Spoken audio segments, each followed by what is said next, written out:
Heroes. Oh, No. snakes. And we're here. Not that. Hello, everybody. Welcome to Some Other Heroes. It is Sunday. It is Some Other Heroes Day, and we all just disappeared down Pinterest boards 1 minute before we were due to go online because Fucking that's how deadly. we roll over here. And the question for today, as posed by young Theo, is: do snakes have fists? Technically, aren't they They just can one maybe fist? they could make like one. If they balled up like a little fucking flail, then maybe they could just have one. Anyway, welcome to this Dungeons and Dragons adventure set in a world of skyrships, floating islands, deep magic, and strange mysteries, and apparently snake fists. Yeah, this is actually now a panel show to discuss. No. Asking We the important are, questions. yeah, we are gay geeks, queer dungeoneers, wonderfully interested in Ophidian things, apparently, and today's episode we're going to dive into in a little bit. But first of all, I'm going to get these wonderful people to introduce themselves, and I will go last for a change. I'm going to start with Wayne. Hi, everybody. I am Wayne. I am a creative director and a designer, and I shall be playing the newly reborn Dragonborn. Oh, Dragon Reborn. No, that's a different thing. Yes, Anyway, no, I love that. Anyway, known as Rock, who uses he/him pronouns, as do I. Yeah. Totally original character, do not steal, TM. TM, my OC. Cool, Charlie. Would you like to go next? Good timing, thanks. I know, perfect timing. Hello, I am Charlie. I use she/her pronouns, and I am playing Aisling, who is still alive and has not been. I nearly said regurgitated, like resurrected. That's the word I meant to find. That's Has some not yet horrible had to go through foreshadowing. that. Well, Chris, don't listen. Don't get any ideas. Sorry, what was that? I was too busy writing things down. Don't worry about it. Don't worry about it. That's all right. Yeah, That's, I'm playing that's, Aisling. That's like me wanting to ask Chris what the temperature is outside the other day, and the closest my brain could come up with was, how big is outside? Pretty big, I'd say. I was like, about a planet's worth, you know. I love that. How big is outside? I literally had to stop and go, that's not right. That's such a good, like, toddler way to ask. Seriously. I mean, It's been one of those weeks, folks. Eugene. Theo. no, that's See? Theo. I am Theo. That was a good one. That was such a confident one. I use they, them pronouns, and I will be playing Eugene, the wizard, and talking about the state of brains this week. Today, in the shower, I put hair conditioner on my face.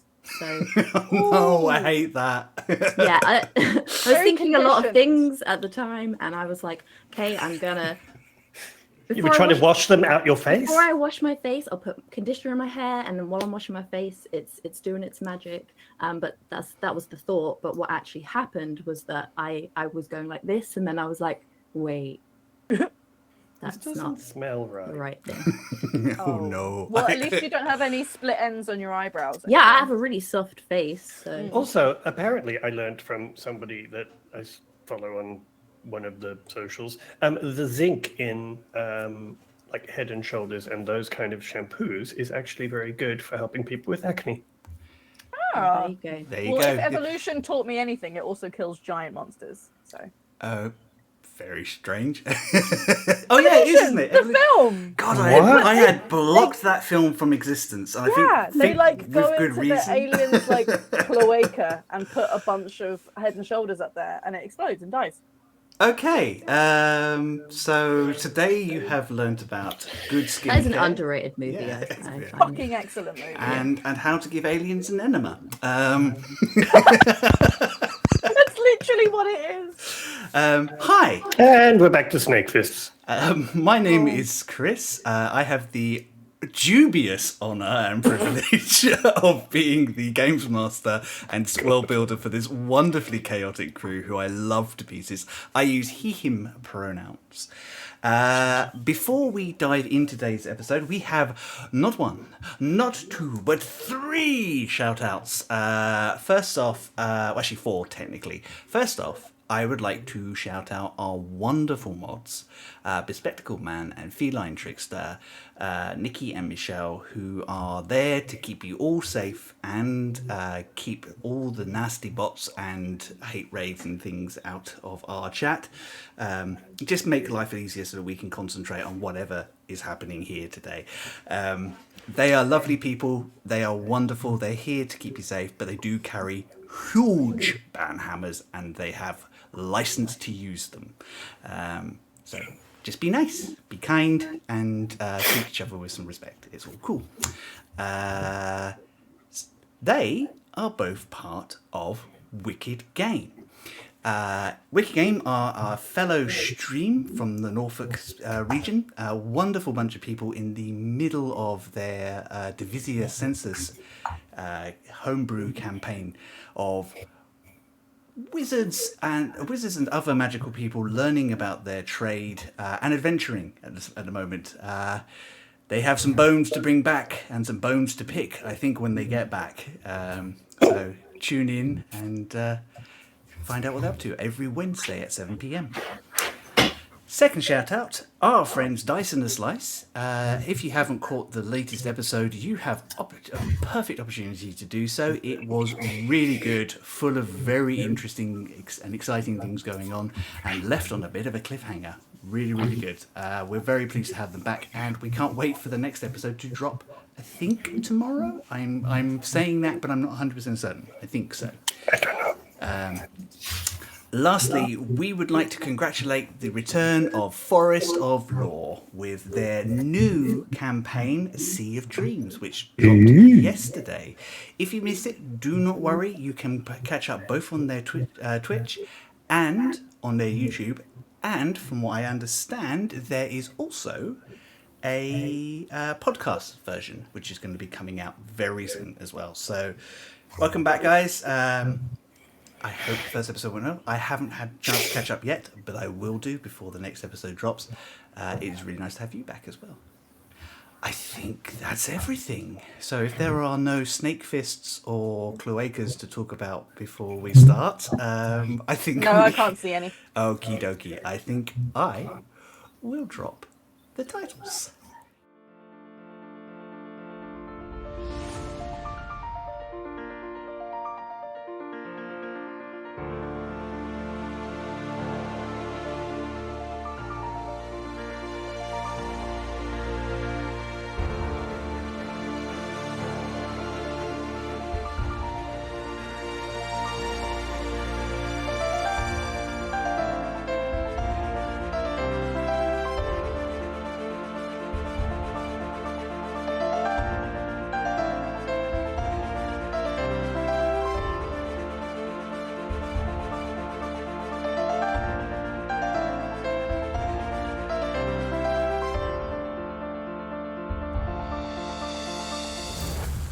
How is it related to And Kuwait, we though? are back. I'll answer that question later. I'll answer that off. No, you started, so you'll finish. Also, quick note, I did forget something before we went into the titles. We are taking a much needed break next week. Oh, yeah. Yes, we're just going to take a week off to kind of recharge some batteries. Some of us are going to go exploring the country, and others of us are just going to sit around probably in our underwear and just kind of think about the world. Living your best life. Living our best lives. The glamour never ends. Exactly. But we will be back the week after. So not here next Sunday, back on the 30th. But as to today, previously on Some Other Heroes, our friends have got their Dragonborn back. Rock has been reunited with life and his friends, having spent some time beyond the Veil. They have been resting and recovering as best as they can back at their mansion in Clouds Kern. Eugene's mansion. With additional assistance from Campbell, Rock's sister, and Tythig Perb, Eugene's uncle. They have bravely sought out new adventures in Loot's odd shop, buying new equipment. Had a lovely day catching up with each other and chatting and just relaxing. And as they were settling in for the evening, Tythig was asking them about whether they want to carry on adventuring, understanding that the trauma of what they've just been through could be a lot for a lot of people. Just checking base and kind of confirming that he would like to get everyone together for a meeting when a strange knock at the door at the front of the mansion.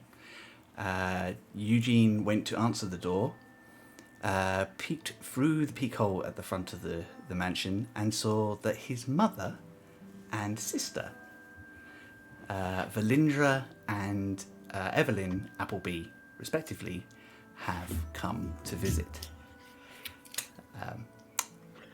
Flinging open the door, Eugene launches into a big hug, the three of them embracing all together. And that is where we will start today's episode. So, you are clutched in this three-way embrace. And I think it's probably Evelyn that breaks a little bit first and kind of steps back and kind of looks you over and goes, kind of twits the bottom of your hair. That's getting long. I like it. Oh, thanks. I guess I haven't had much time to get a haircut, if I'm honest. It kind of suits you, actually. Oh, thanks. Although probably one of us needs to get cut, otherwise we're going to start being recognised for each other again, and that's just confusing. What are you doing here? Everything's okay, right? Things happened. Oh, everything's fine, darling. And your mum just kind of takes you by the shoulders and just kind of looks you up and down and just everything's fine. I think rather than talk about this on the doorstep, I'm just going to get our luggage and we'll come in.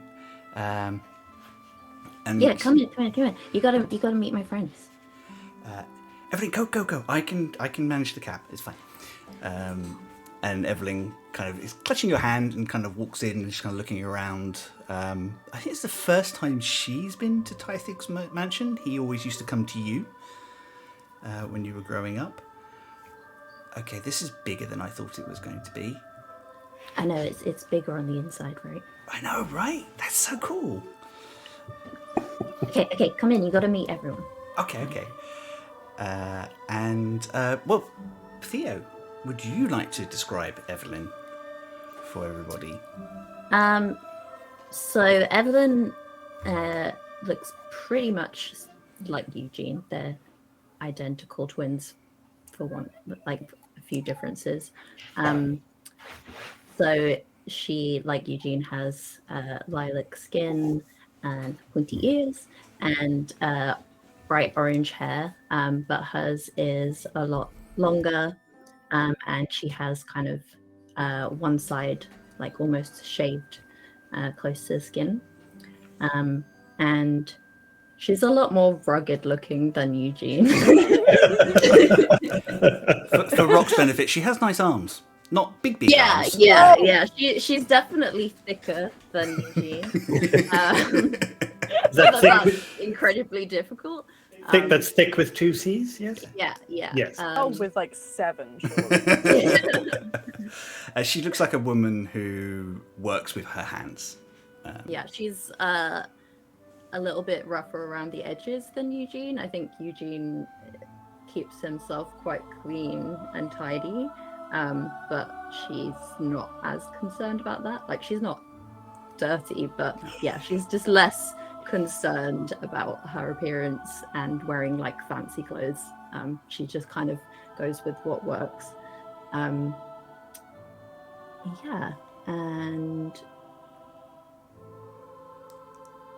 My brain just stopped working there. That's for a right.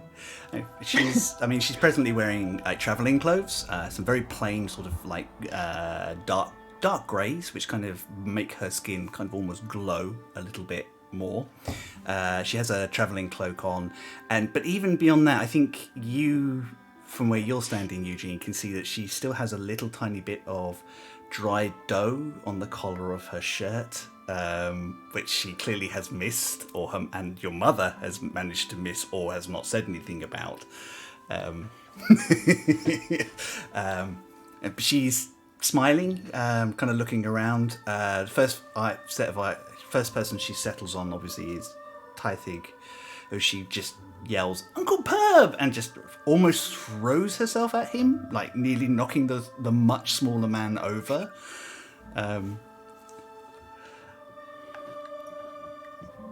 It's really good to see you. Sorry. Hi. You must all be Eugene's friends. This is my sister, Evelyn. This is Aisling, and this is Rock, and Perb. Hi! Well, Oh my god! It's lovely to meet you. Well, this is surprising. Eugene, why didn't you tell us your family were going? Because I didn't know they were coming. Tythig is straightening his tunic. Surprise! Wait, you did know? Valindra swore me to secrecy, on pain of pain. My mum's here too. She's just bringing in the bags. Yeah, well, we only briefly met your mum, didn't we? When at the And she was thing, pretty terrifying. So this is fine. Yeah, I can understand why you wouldn't let us in on that secret. Wait. Actually, thinking about that, be right back. And he just disappears, like teleports to his room and quickly shoves things like tidies. Yeah, does that quick oh crap, someone's here and I wasn't expecting them. Throw little blankets tidy. over everything. Yeah, cast a few prestidigitation spells Nice. and then hides the magazines under his bed. Evelyn kind of looks around. Does he do that a lot now? Oh, yeah.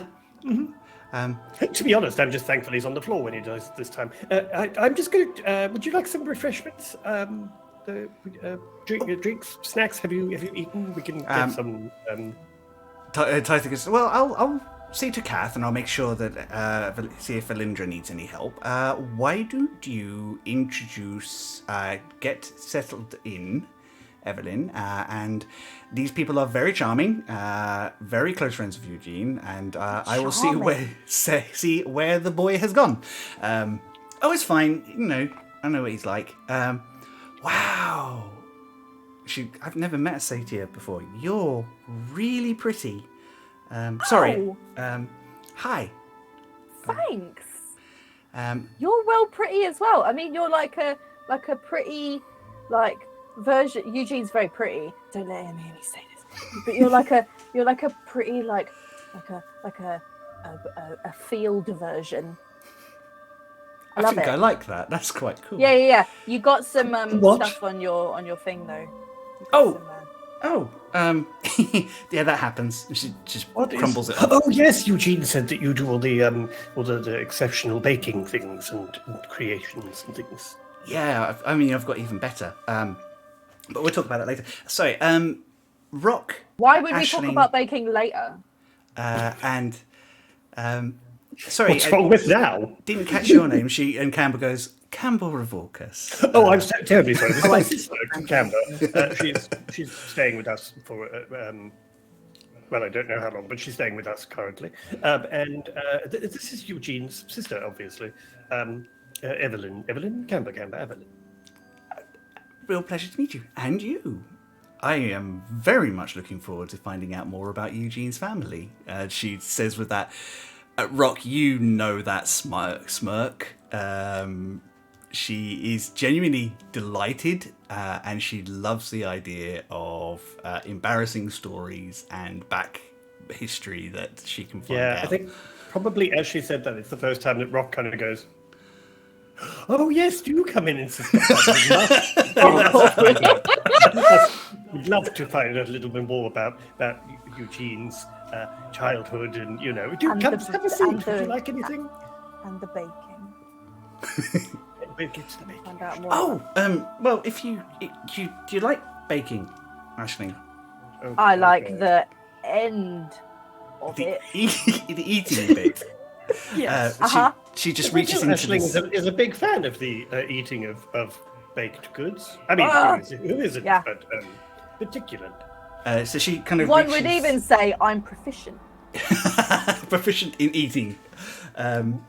She reaches in and she has a big bag on her side, which, as she opens up, it kind of little tiny bit of mist kind of rolls over the top, and she reaches in and just pulls out this sweet-looking bun, which kind of all wrapped tightly on itself and has like a pink glaze. Oh my god. Shh, she said, I'm not supposed to give you all these until we're all settled in. I think it's at this point that Eugene teleports back in. I smell baking. Oh, That, honestly, pulls out one for each of you and passes on. At this point, I think Valindra comes in. And I think you've met Valindra before, but some of our audience may not have done. Valindra is tall by elven standards, quite slender, has that ageless face, which does have a lot of the characteristics of the twins. They clearly take after her more than their father. Like them, she has a deep lilac skin, which is just seems to ever so slightly glisten in the light, almost like the shimmer of a moon. She has long red hair, which is tied back in a sensible mum braid over the shoulder, just to keep it out of the way, but somehow still manages to look quite elegant. She's quite well dressed, though plain at the moment, and she has this very gentle, calm air about her, but just a hint of a mischievous smile as well. I thought I said we would have all of those together when we were settled. And Evelyn goes, Oh, I'm terribly sorry. We definitely were harassing her to find out more about her skills in anyway, welcome.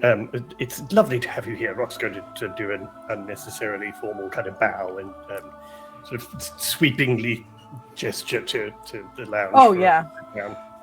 Do come through. Have a seat. Can we get you anything? It's a lovely surprise to have you here. Tythik has gone to talk to Kath about tea and stuff. Oh, good. Yes, your cat is wonderful at that, yes. And she just settles into a chair and goes,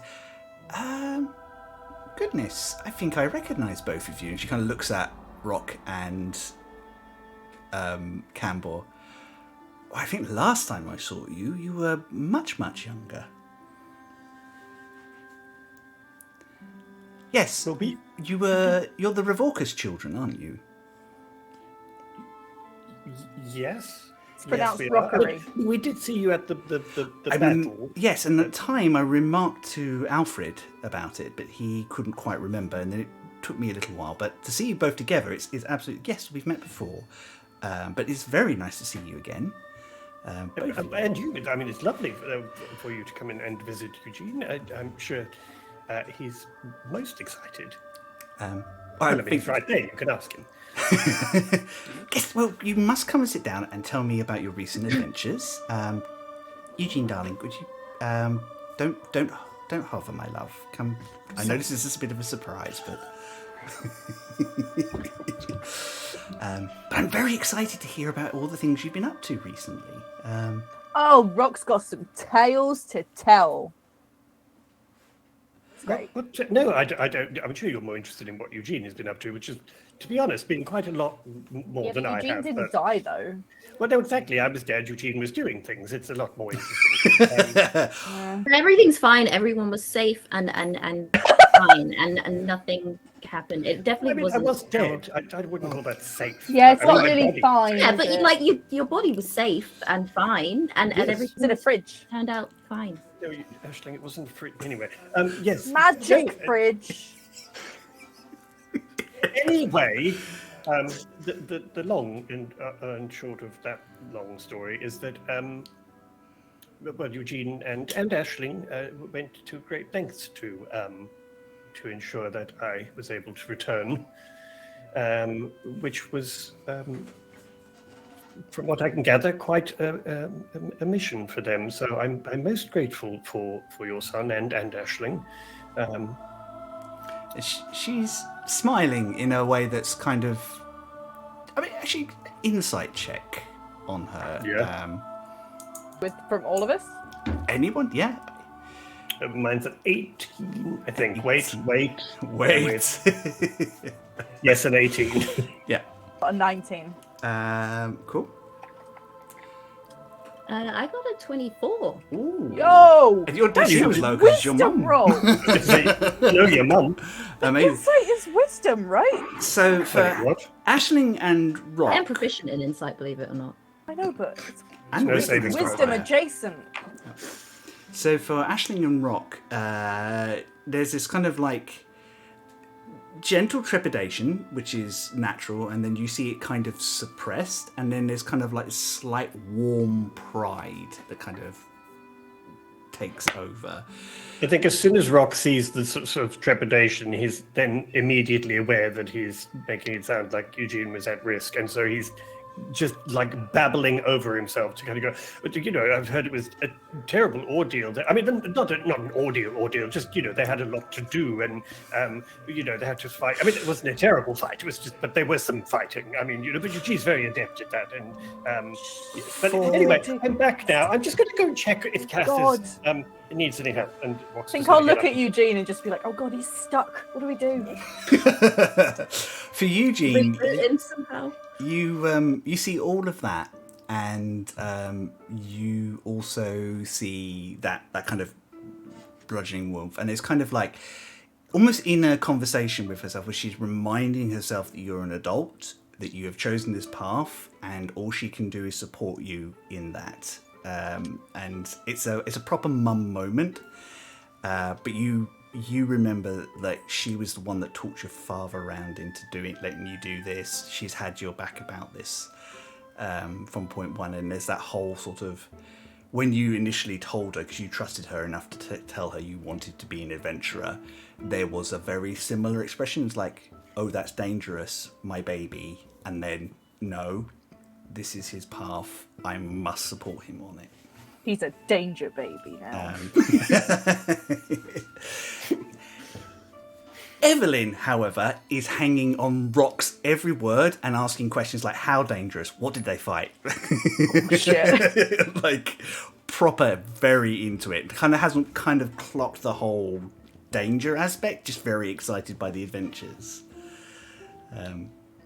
You fought. What did you fight? Come on, tell me. Oh, I'm sure Eugene can fill you in on the details.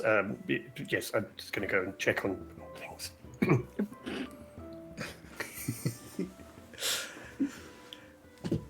Well, I mean, we fought a lot of things, honestly. There was a dragon. We went into the ways. It was wild. Yeah, that was kind of trippy and weird, wasn't it? The ways. They didn't think people could access those anymore. Yeah, well, neither did I. But we, I mean, there's a lot has happened, and I think he'll probably give Evelyn a whistle-stop tour of the things that he's done recently. I'll be doing like a flip book situation with the sketchbook as well. In the meantime, Philandra's just getting paler and paler.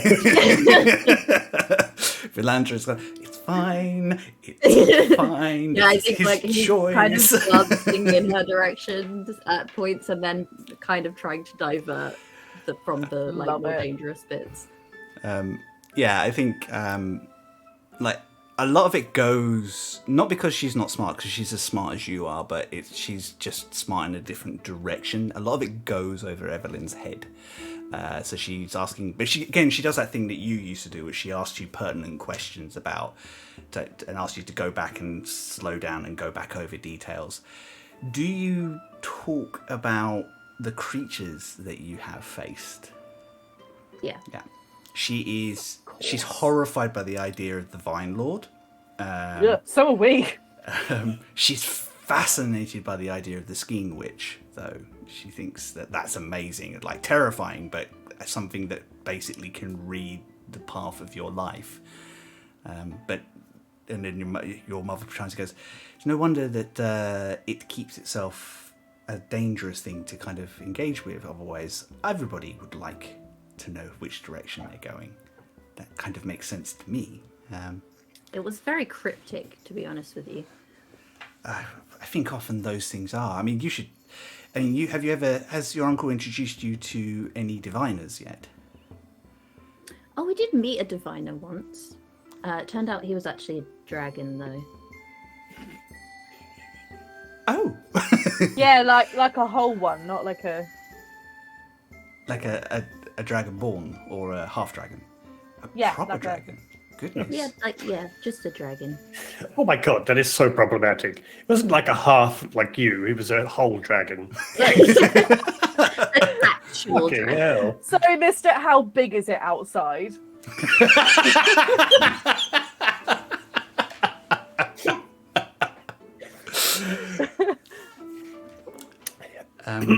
Anyway, I think Rock will come back in and seeing that Eugene is still talking about the things that he fought, I'm just going to go over and pour a glass of wine for myself and Vilandra. And I'm literally just going to come over and just put it next to her. I'm not even going to say anything. She just kind of clutches your hand as you go, thank you.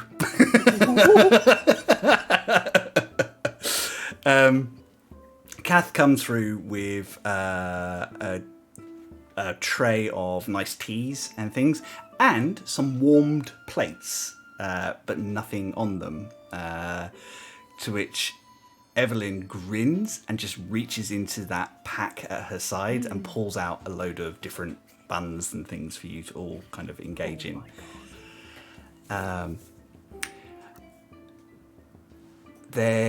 What I will say is, I would like each of you to roll me a d6 and tell me what number you get.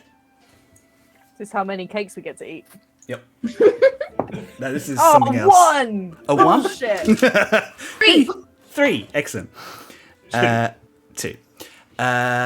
So, Charlie, you can add a d4 to any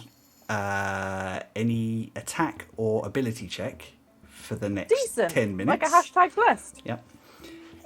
Eugene, you can add a d4 to any. Brain, just gone. The other Over there type. behind you. I know, yeah. It's just been that kind of week. What are they called? The other one. Saving throws? Saving throws. Thank you, Wayne. Saving throws for the next 10 minutes. And what did you get, Rock? 2. A 2. You regain 1d4 hit points. You feel slightly healthier. Oh, and bigger like you've had a Barocca. I've only just got back to my hit points. Okay. But I think That's to pick me up. all of you are savvy enough with magic to recognise that these things are enchanted.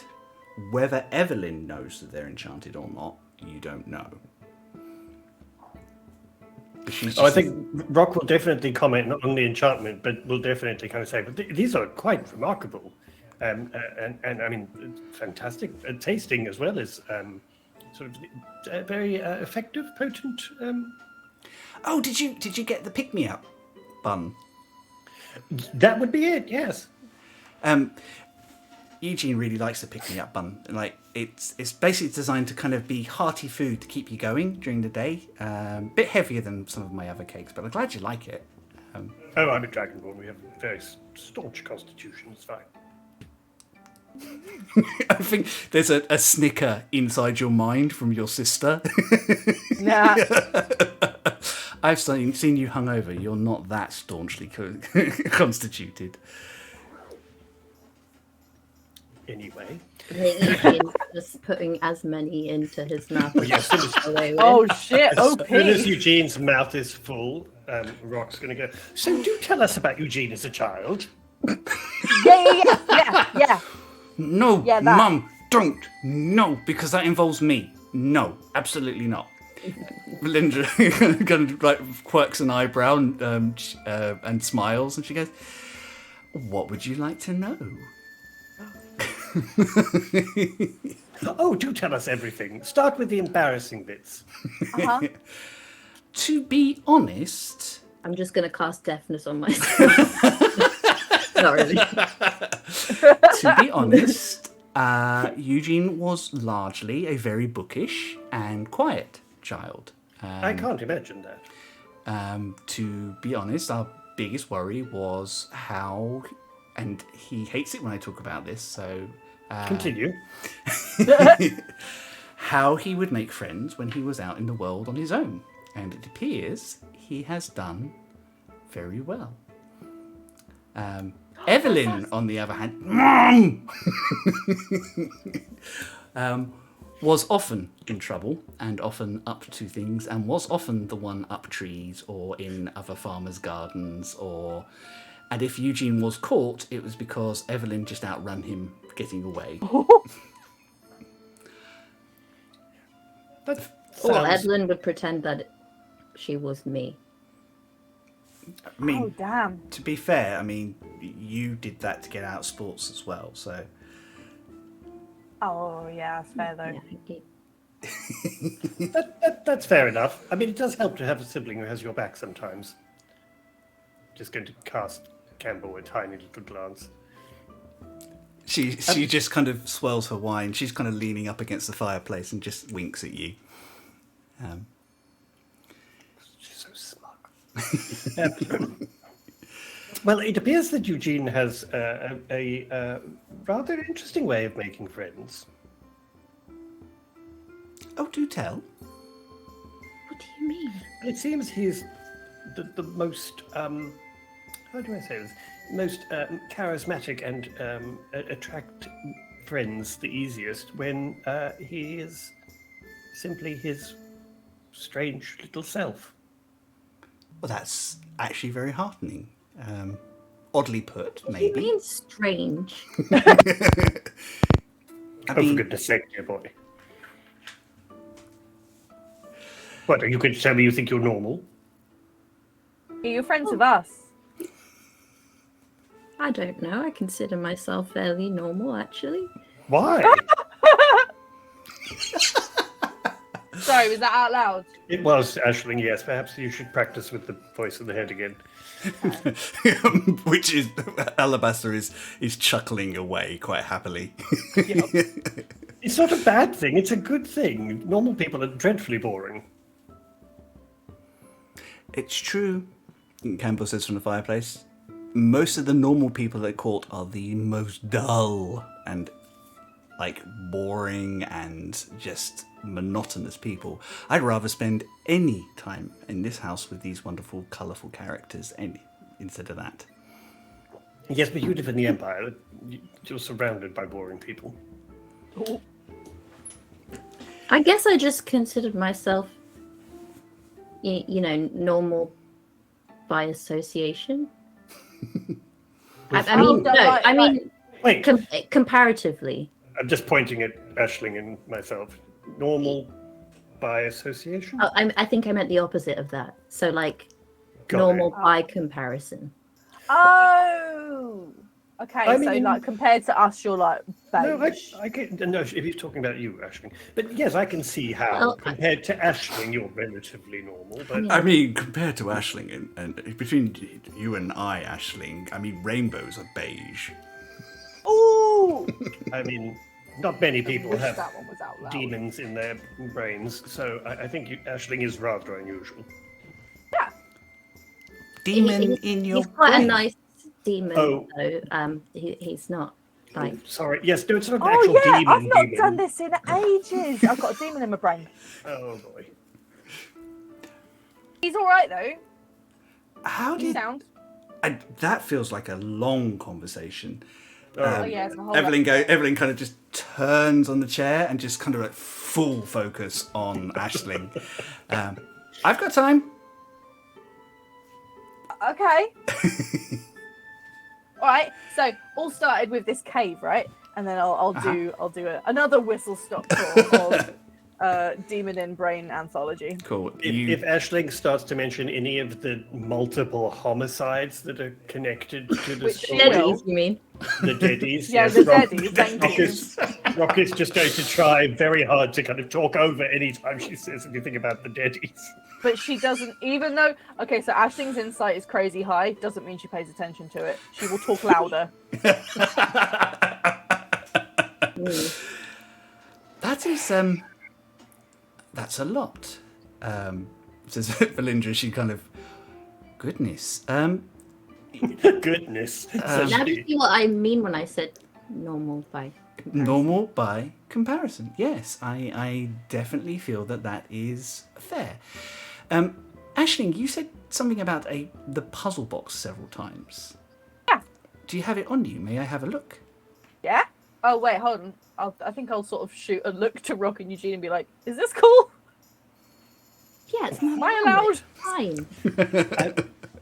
Okay. I mean, well, you've said it now. I mean, It's kind of too Yeah, late. but this is the closest I'm gonna get to being like careful is to say the thing, but pause before doing the thing. in case one of I us, guess we can consider that progress. I was going to say it's a start. It's getting there. So yeah, I will. Ashling's there leaving a gap for one of us to go. No. Got my theory. I love that you. I will put that on the table. She leans forward. I will be completely honest. I have never seen anything like that. It's pretty, isn't it? Have you cast Identify on it, darling? It says to you. Yeah, we tried that. And I'm guessing it probably resisted. Wow, that is beautiful and strange, and I probably don't need to tell you to keep it close to yourself and don't let other people walk off of it. That is what I said. I'm gonna get like a little elastic thingy to attach it to my wrist, so if it falls, it'll ping back, and that'll. Or just keep it in the bag. But like not kids in the have bag with of holding. mittens. No. Why not? Because it'll smell like cheese. Oh, and that's a bad thing. I think as soon as Eugene mentions that it's going to smell of cheese if it goes in the bag of holding, I'm literally just going to put my hands on Evelyn and Valindra and just go, please don't ask.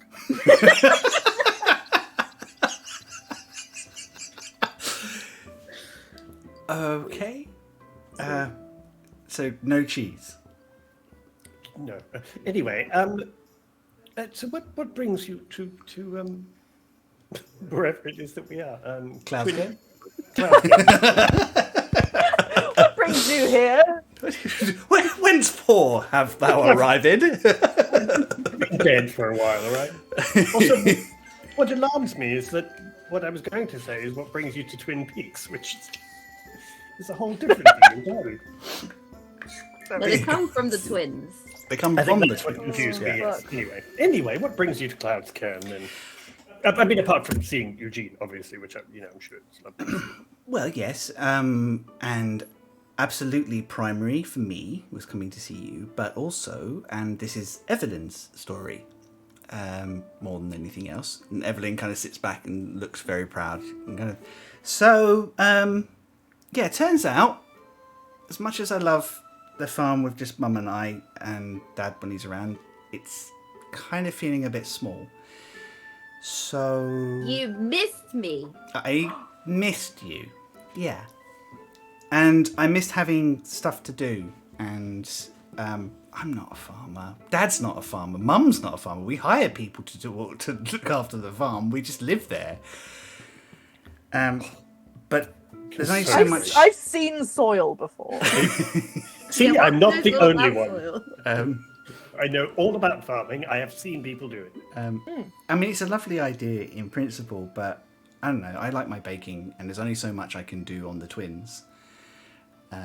So I'm coming to see if I can set up a stall or a shop in Cloud's Cairn. That's awesome. I mean, you could stay with us. You can stay here, right? Right? Wait, I mean, Yeah. I'm perfectly happy for them to stay as long as they need to. It's not like we don't have room. It's your house. I mean, I will make another couple of keys so that people can let themselves in. also, it's quite remarkable. Eugene can essentially shape a room for you. It's really quite impressive. Oh, Valindra kind of looks at Per. You gave Eugene the mansion. I have less use of it than I used to. I still pop in and out, but yes, Eugene makes better use of it than I do. So, not in my name in the will anymore then? That's that's very good. Well, doesn't change what I'm going to be doing here at all. So I'm here to help your sister and just make sure that there's another adult in the room to help her gauge what's going on and ask the right questions, and just find her somewhere special. You all know Klaus Kern quite well. Have you seen any locations that might be suitable for this sort of thing? Have we? Roll me either a history or a survival check. I mean, having been there as long as I have, I would probably at least know areas that would be good for it. That is I right, think. I got a natural 20 Nice. for a 29. Wow. I got a natural 20 for a 28. Cool. Wait, what are we doing? Survival or what? We know every fucking atom of this scene. History. Or history? Okay, I I did got survival. an unnatural 20. What the hell? Wow. We're so on it. So you guys are in the High Spire, which is a bit more expensive, but also has a lot more disposable wealth in it. It's probably a great place to set up a cafe or a bakery here. The other place is probably the Merchants District near the docks, because there's a lot of coming footfall and trade. Things are a little cheaper there, but also there's less wealth because it tends to be dock loaders and merchants and the like there. So you guys think those are probably best to avoid the Needles, the Fog Ring and Skimmer's Row, just because although those places do need those sorts of things, if you're an outsider, you're not going to do as well. Because it takes a while for those people to warm up because they're the people who have kind of been pushed to the outside of society to a certain degree. Though you could probably put in a word with the River Rats for Evelyn.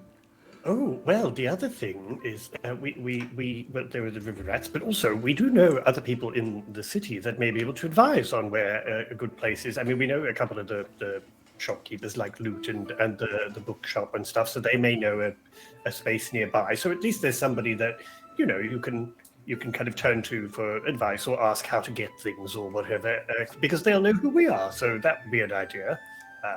I'd really like that. That'd be really helpful. And we also do know there are quite sort of senior people in the city, so I'm sure, you know, we can pretty much put a word in for you to find out whatever you need, really. Also, we are the heroes of Cloud Code. We do have badges and everything. I did wonder what the badge was. It's very pretty. Eugene has one too, but apparently chooses not to wear it. Well, it just seems a bit, I don't know, it's a bit embarrassing. What? Wow. I mean, you're definitely a different type of hero to Dad. Dad would be wearing that all the time. Oh, wouldn't he? I mean, yes, I'm sure he would.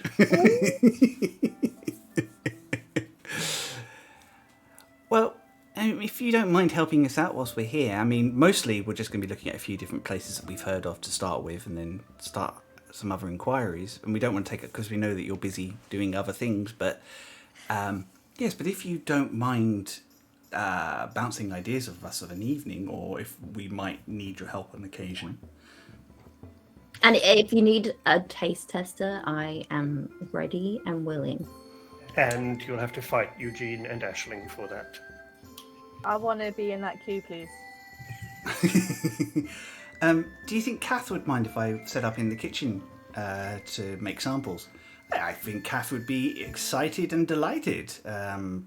to be honest, she doesn't really get as much company down in the kitchens most of the time, with the rest of us kind of bouncing off all the time.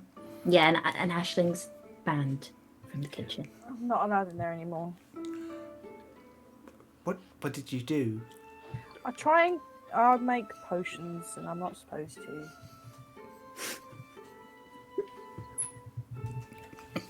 I mean, it was only that one incident, but I mean, you know, they only had to rebuild half of that floor. Anyway. Yeah, it's fine. It's like magic, isn't it? It's like magic floor, so it's fine. Yes, the singeing on the skin wasn't magic, though, was it? It's fine. Everyone was fine. Of course they were, just a different colour for a while. But yes, I mean, I'm sure we can help you, and also it'd be lovely to have some new visitors here for a while. Obviously, you can entertain us with stories of Eugene. I'm certain we can, and it would be absolutely fantastic to hear more of your adventures. Also, I feel like Eugene, you know, we may. There have been some mentions of people who are aware of Eugene's lineage during our adventures, I believe. So perhaps you can share a little of that. I'm sorry, I don't quite follow. What do you?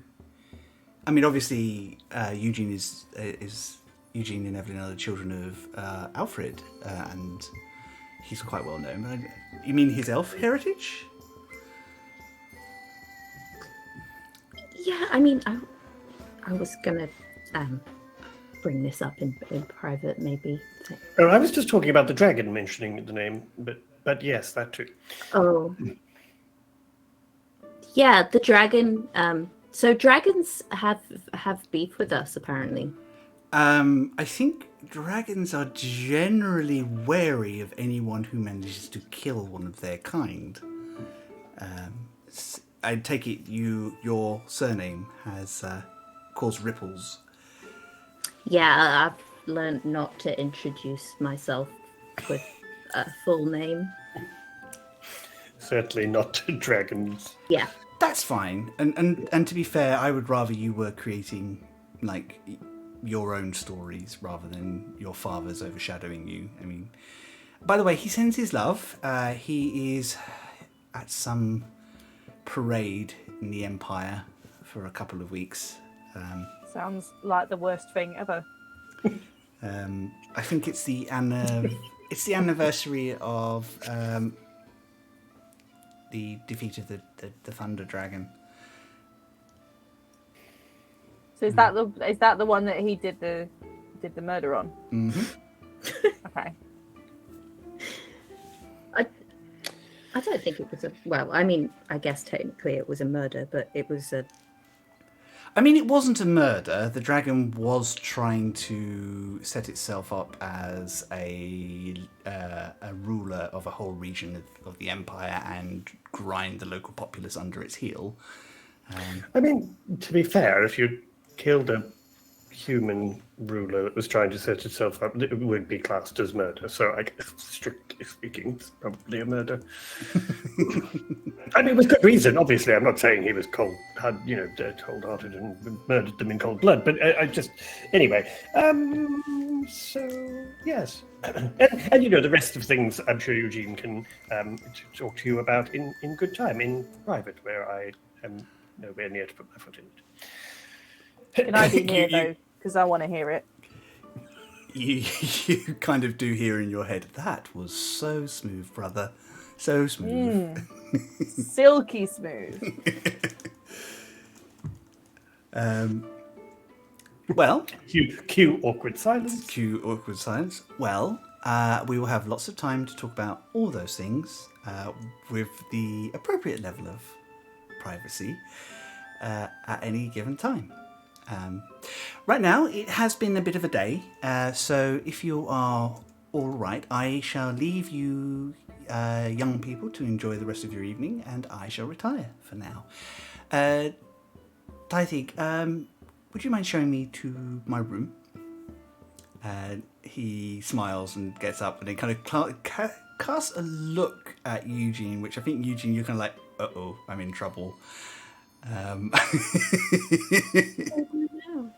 Oh, Not you, but Tythig is, I'm in trouble. And he wanders off with her and gets kind of shouts for Kath, who comes along and helps them with a few bags. hi, Kath. Hi, Kath. Hi, Kath. Wow, that could have gone better. What's wrong with our heritage? What's that all about? Well, long story, but I met someone from New Doan, the Golden City. Yeah. Yeah, turns out that, well, I mean, I'm being quite vague. When I say someone, I mean the Keeper Eternal, Sadia Zillman. Oh, Eugene, careful! You've dropped a name.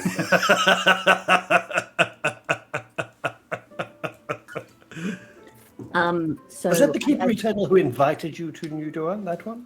I'm getting there, okay? Okay, just checking. So we went to this big ball after, the whole island. Saving the world thing? Yeah, that thing. Anyway, so there was a ball and there was dancing and we had to dress up and it was... Anyway, the point is... We'll get to that bit, but you skip all over all the important details, you know that. But the point is... In her head, she hears Rock's just going to say, make sure you ask him about the dancing. Yes. So... Yeah, she was there. They were there. The people from New Doan, and Okay. she let slip that she knows Mum. Oh, really? Yeah. But Mum's... Huh. And she very briefly slips into Elven. Just... Sorry for a second. Mum's never talked about her past. Yeah, I know. And I kind of feel bad that I never asked. I don't think that she ever wanted to talk about it, but I mean, okay, well that's... And she switched back to Trader's tongue. I mean, Just that's... real quick, I totally do speak Elvish, but I think Aisling would plug her ears. Just real quick, I do also speak Elvish. Just for your information, Camber also speaks Elvish, but... Multilingual bitches. So Rock is just sitting there like that. But I think it's one of those things where it's an indication that this is a quiet, private moment, so please do not listen, please. Oh, yeah, I'm just pretending like I don't understand. And she invited me to go study there, and she also gave me this. Have you ever seen this before? And he gets out the crest, the pin that Sadia gave him. Yeah. You have? I have. Where? So, there's a rapier under Mum and Dad's bed in a box that has this crest on it. I always thought it was Dad's sword. That he doesn't like light weapons, so maybe he just picked it up and didn't want to get rid of it for some reason. But no, it's Mum's sword. And get this, she was a blade singer. Have you ever heard of that? She will make a history check. She rolled a natural 20. Wow. That's For a 3 nat 20s 25. So far. Damn. Yeah, do you remember the stories about that Dad used to tell us about, like some of the mythical people who used to hunt and fight and protect the world and things? Oh, what was her name? there was a legendary hero he used to like telling the story about. She was a master of magic and swordplay. Adara. And she was supposed to, in the early days of the Empire, she was a hero who helped people out. But yeah, Blazing is a kind of like a specialist troop of elves who use magic and weapons. Yeah, well, it turns out that Mum was one, so... Oh, wow. That's, I mean, kind of explains where you get your magic from then.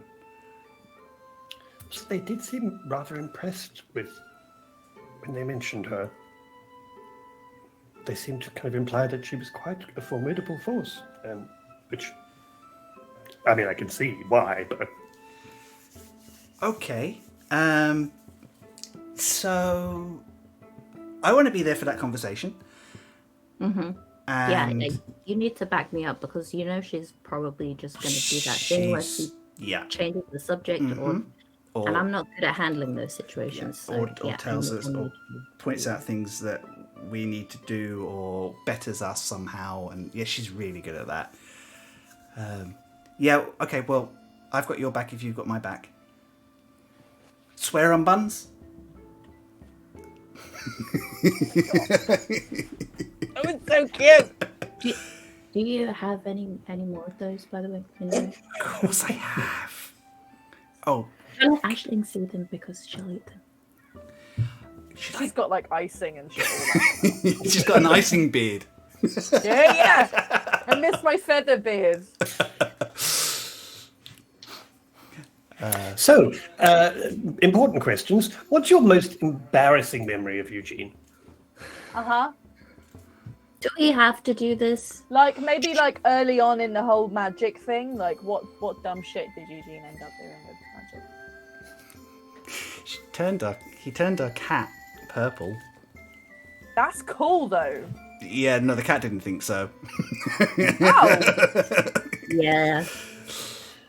So it must be very highly strung. Aisling just turned herself into someone with a feather beard, and she didn't react badly. It was. I don't think you've ever done that. I don't. She kind of looks at Eugene for a second. I think you'd suit a feathered beard. Thanks. Should we try it? Aisling, can you give Eugene? No. No wild magic near my face, thank you. I don't think I did it on purpose. I wish I did though. Eugene, can you teach me how to do it on purpose? No. Oh. I don't know anything about that kind of magic. I heard there's a magic where you can give yourself gills and things like that. Maybe if you make a version of that, you can make yourself a beard.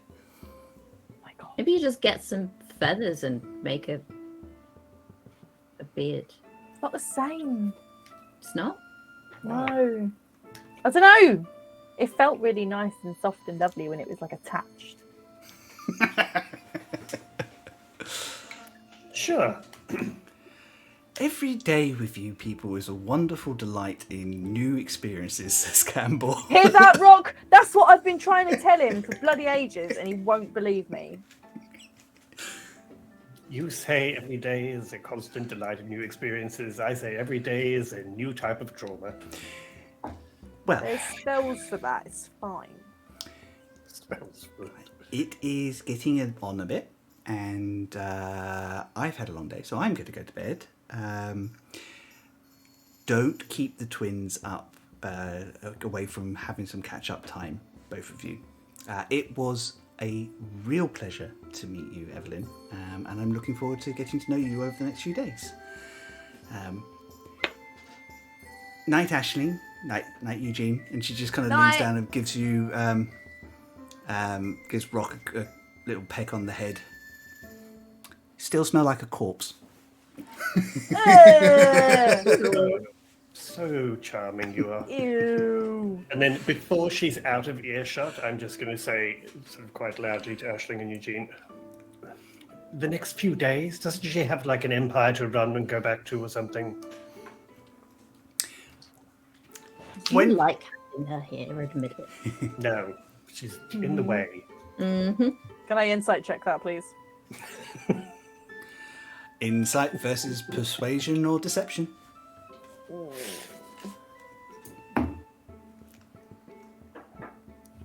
Oh wait. You remember You're you got never gonna hashtag beat bless. it. Yeah. Yeah, I'm hashtag blessed for the next like 4 minutes or whatever the fuck.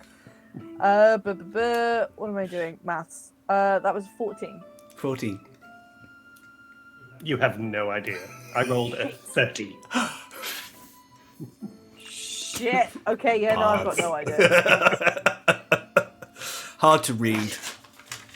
You have no idea whether she's actually annoying me and should go home now. God damn it. Anyway, shall we leave you two to have a chat? I need to rest. I'm still recovering. I was dead, you know. You might have mentioned it 4 or 5 times. It was a terrible experience. Anyway, Eugene, good night. Good night. Aisling, shall we? Okay, I'll just quickly go up and hug them each good night and then go to bed. I'll know if you're in the corridor. Oh shit, it's fine. They seem really nice. Very different. We are!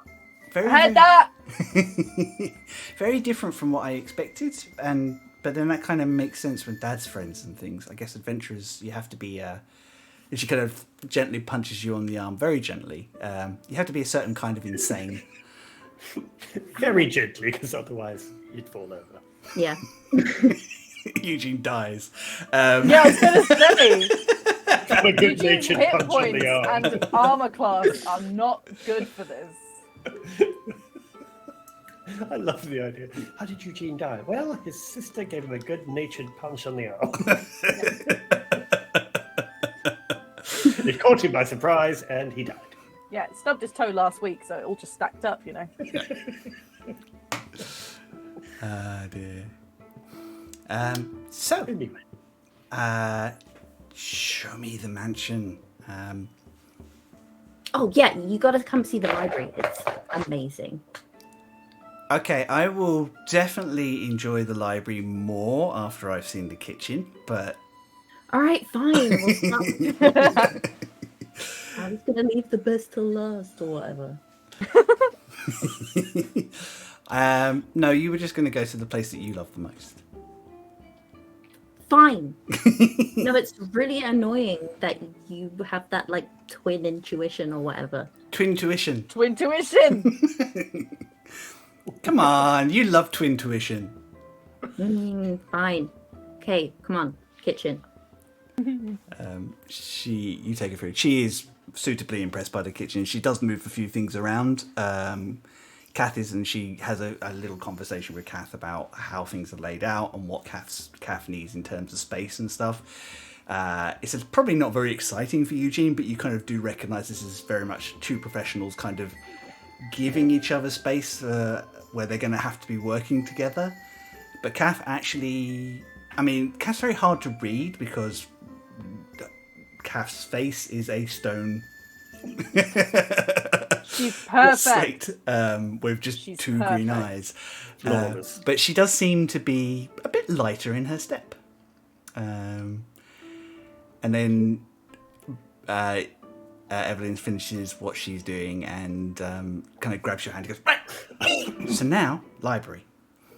Okay. Okay.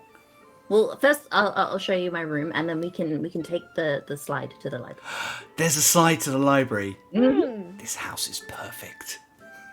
Yeah, I got to make the rooms, so yeah, why not? It's a That's zip fun. line to the toilet.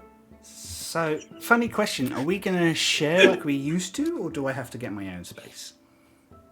Well, I mean, it's up to you, I guess. We're older now, so you might want your own space. But I kind of just assumed that you would stay in my room. Totally stay in your room for a bit. Although I might need a kitchen slide. Well, that can be arranged. Amazing. And much to Aisling's annoyances, the slides don't necessarily have to make sense. They just go and arrive. Hate that. Hate that. Nope. Yeah, you just get on the slide and picture where you want to go. I love that even more. Ashling hates it. Charlie loves it. I love the idea that sort of like a week into living there, Ashling is still walking around looking at like, so that's where the bedroom is. Doesn't make Yep. sense. 100%. I love that idea. I think you get to settle in and show Evelyn your room, and then you take the slide down to the library. The library it's been moved around a little bit, not much. There's clearly a central the sense of ownership that came off of Thea and Eugene at that point. The whole posture change and everything was hilarious. Oh dear. The research team have clearly been in here a lot. They've kind of put things where they need to be in piles that are organised. And you can see the space that Elise had set up for herself, which has a lot of books on basic magic. Wow, this is really busy, although very different to how you organise things at homes. Yeah, this is not how I left it. But that's fine. That's fine. That's fine. Is that because... Fireball. Is that... If I can't recess my way, no one can. Let's see how they like it if I move their things. Their organs. If I burned their thing. Yeah, the research team. We've got a research team now, apparently. That's really cool. Yeah, it is pretty cool. So I guess they've been doing their work in here, and they don't know how to follow a perfectly good system, I guess. I mean, things have been put back where they were found, because this is mostly wizards we're dealing with, and there is a lot of respect about each other's filing systems, but it's just... I imagine that Gree has been shown in detail the filing system, so was probably following people around being like, oh no, actually, yeah, I'm just gonna... Yeah, there's a reason that Millith and Gree are not getting on, and it's mostly down to the fact that Millith is like, I think this way is better, and Gree is like, but Eugene likes it this way.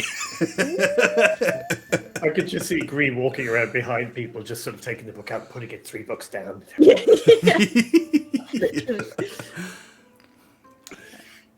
This is a lot. I mean, are these all your books, or Uncle Perb's book, or...?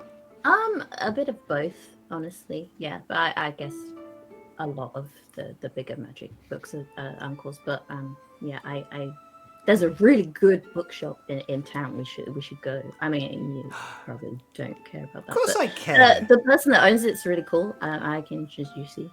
That's awesome. And I want to kind of... And this might be one of those people that might be able to tell me some good places to set up. That'd be awesome. Yeah, I'd like that a lot.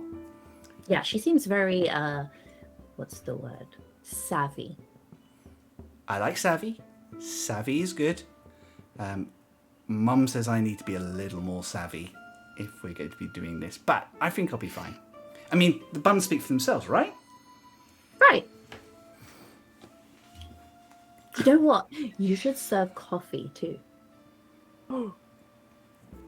I have had a lot of experience with coffee and bring them to you in the morning, but I'm not sure I've ever done it to level of serving to people. Certainly worth a try. Well, we'll try. We'll try the coffee I make you on other people and see how they feel about it. I mean, yeah, start with the buns, but like, Yeah, always start with buns. I think coffee and sweet treats. What more could you want? Music, but I think there's some scrolls and things I can get that kind of do like gentle ambient music. The lo-fi chill playlist. Yeah. To eat buns too. To eat buns too. Lo-fi chill touch playlist. Yep. Amazing. Nice.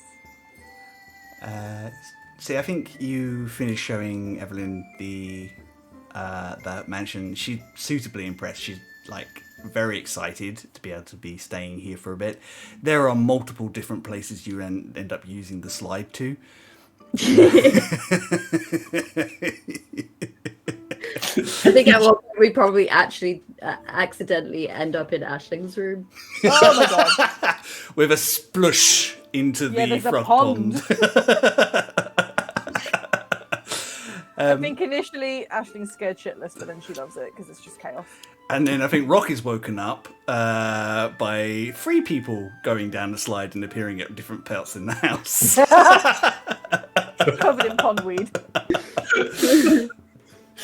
I think Rock just screams, and then once everyone's calmed down, it's like, so, are we getting together? Is it a party? Yes. Yeah, you want to come on the slide? To where? Anywhere you want. In the house, of course. It's perfectly good. Fine. Where are we going? Anywhere you want. Kitchen. Kitchen, Sure. late night biscuits and chocolate. Everyone's in bed. No one can tell me off for being in there. We're adults, we can make our own bad choices. Exactly. To the kitchen. You're hardly adults. Never mind. Let's go to the kitchen. There is a slide to the kitchen. I think you. Rock's gonna go down the slide. You know, like those kids do when they're scared of it, with hands on the side, just like inch by inch, like all the way down. Kath makes space for you all. Puts on some warm milk to kind of break up some cocoa, whilst Evelyn excitedly finds her way around the kitchen and cooks a batch of oatmeal and raisin cookies for you all. And with just a little tiny touch of cinnamon in them to kind of lift their flavour ever so slightly.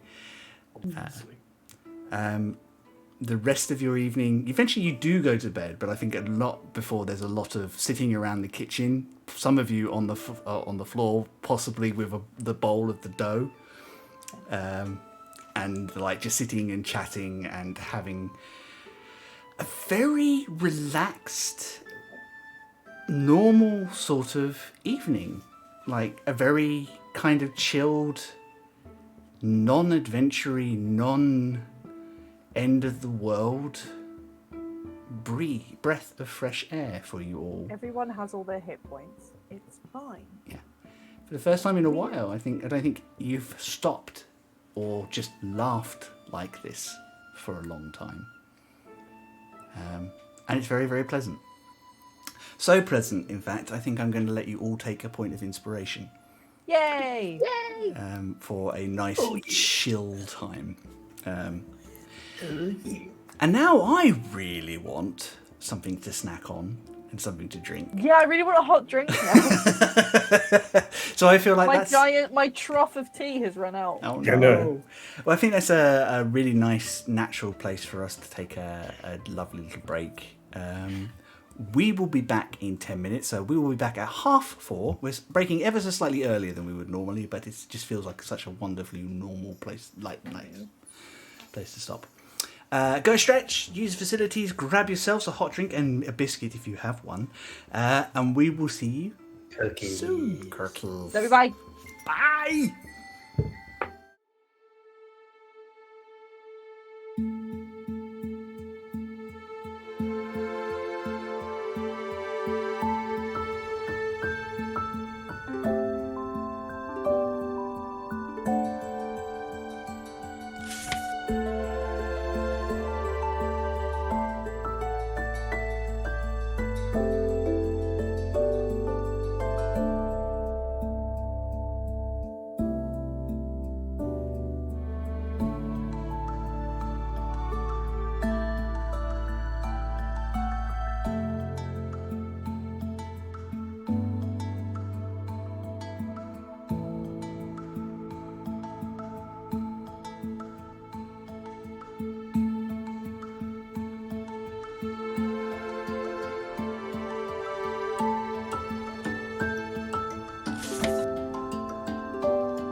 We are back! Lovely people. I hope you all had a wonderful break, that you stretched and got drinks and lovely things like that.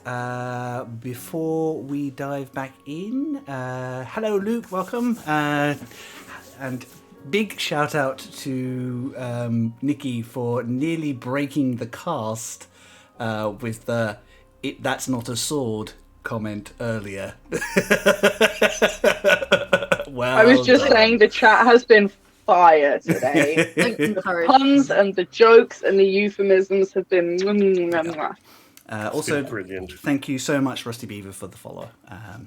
Before our break, our three friends met Eugene's family. Well, two members of Eugene's family, Valindra and Evelyn Appleby, his mother and sister respectively, and have been catching up with the two of them about their adventures and what they are doing in Cloud's Cairn. And we left them in the middle of the kitchen with a late night baking party, the first of many, I am sure, whilst Evelyn is here, and probably what used to be ignored in the Appleby house as the two of them hit their teens. The following morning, I think you are all woken by the smell of fresh bread through the house, as you know for a fact that Tithing Perb has made it so that the kitchen smells waft through the house gently and then are cleared away. It's one of the aspects, just to let people know when Kath has got food on the table and things easily. Because being a wizard, he gets distracted, but smells will always make your stomach hungry. Is that an ancient proverb? Yep. Yeah. It's an ancient wizard proverb. Yep. So, one by one, you make your way down to a lovely spread of breads and jams and fruits. And the like, and a very happy and very mucky looking Evelyn, who is changed her clothes out for quite like a plain like shirt, not too dissimilar to the one that Eugene prefers, but a little lot heartier, and like a big like leather apron with different tools hanging on for baking and the like. And she is looking very pleased with herself. I really like this kitchen. It's really good. The oven just gets to the right temperature. Almost, and she kind of casts Uncle Purple like someone was deliberately making it be perfect for their own enjoyment. I have no idea what you're talking about. An oven is an oven. And kind of like disappears behind a newspaper. I'm just going to look dead straight at Evelyn and just go, "You've been on the slides." This morning? Yes. Yes. Yes. It's the best way to get to the kitchen. Yes, you've noticed they don't join actual rooms together, right? Yes. Yes. Horrible, innit? The house is pretty much everything is magical. Oh, okay. Yeah, I know that. I was just saying that, Checking. Uncle Perb is kind of cutting corners, and it will make me a little lazy if I stay here too long. Gotta burn a few biscuits to know that you're doing a good job. Oh, are these burnt? I thought they were just black. No, that's charcoal cookie. So yes, that's supposed to be that colour. Oh, okay, good. Carry on, Ashley. No, that's not. That's coffee ground, Aisling. Yeah, I didn't want to be rude. But... You shouldn't be eating that. No, I know. Well, I know that now. That's never stopped her. So yes, but don't get too used to this kitchen because you're going to establish your own. Yes, and That's the idea. take over the city as a baker. Well, you're going to rescue the city. I can take over as a baker. Yes.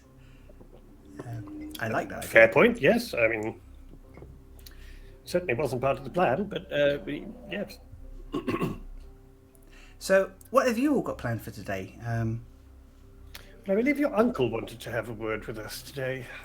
You've got another day to yourself. The research, not all the research team are back from missions yet. So when they are back tomorrow, they should be. We can have a definitive meeting. Although I do believe young Master Hemlock was looking to have a catch up with you, Eugene. Who? Right. Yeah, probably business talk. Oh, just giving myself a headache with that eye roll. Yeah. Wait, Evelyn. Wait. Rounds on Eugene. That was shady. What are you hiding? Who's this Nothing. Master Hemlock? He's just one of the research team. I'm just going to say very loudly to Ashley, who is Mr. Master Hemlock? Fucking crazy dickhead.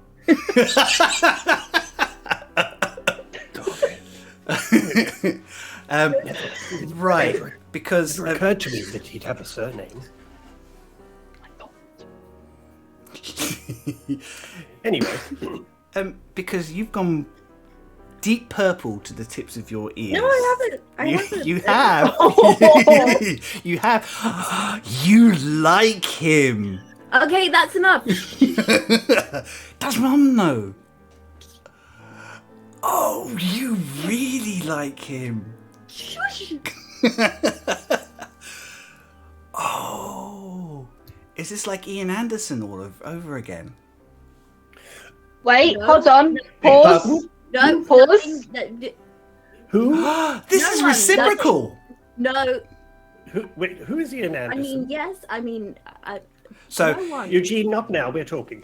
Who is Ian Anderson? So he's like this really, he's like a really nice boy who worked on our farm for a couple of summers. He's very pretty. Oh no, it's nothing like that then. And Eugene used to go this color every time that Ian talked to. This is just him. my complexion. I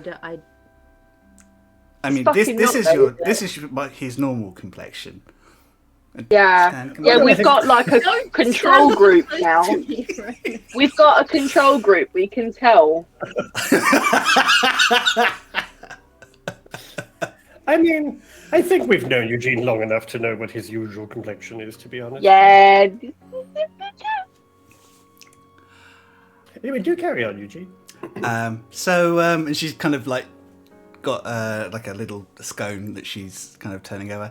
What are you going to give me not to tell Mum? Not to tell Mum what? There's nothing to tell Mum. Oh, there's something to tell Mum. There's a definite something to tell Mum. Well, Mum's already met him actually, so She met him and didn't tell. That's just rude. That is just fine. Those ones are cheese, by the way, Ashling, if you're avoiding what? cheese. Oh my god. So, do I get to meet him? yes. I mean, it's inevitable. He is part of the research team, and you're living here now, apparently. So, yes, you get to meet him. Do I? I swear to God, if you tell him about Ian Anderson, I will never forgive you. Ian Anderson was a crush. You were like 14. Like, Yeah, it's so embarrassing. He didn't even know I existed. I mean, Horrible. he did know you existed when you fell in the well trying to get away from him. Stop! I've tried very hard for a very long time to forget that happened. I don't need a reminder, and I don't need more people to know about that. So, I am just going to telepathically say to Ashling, take notes. Aisling, stop taking notes.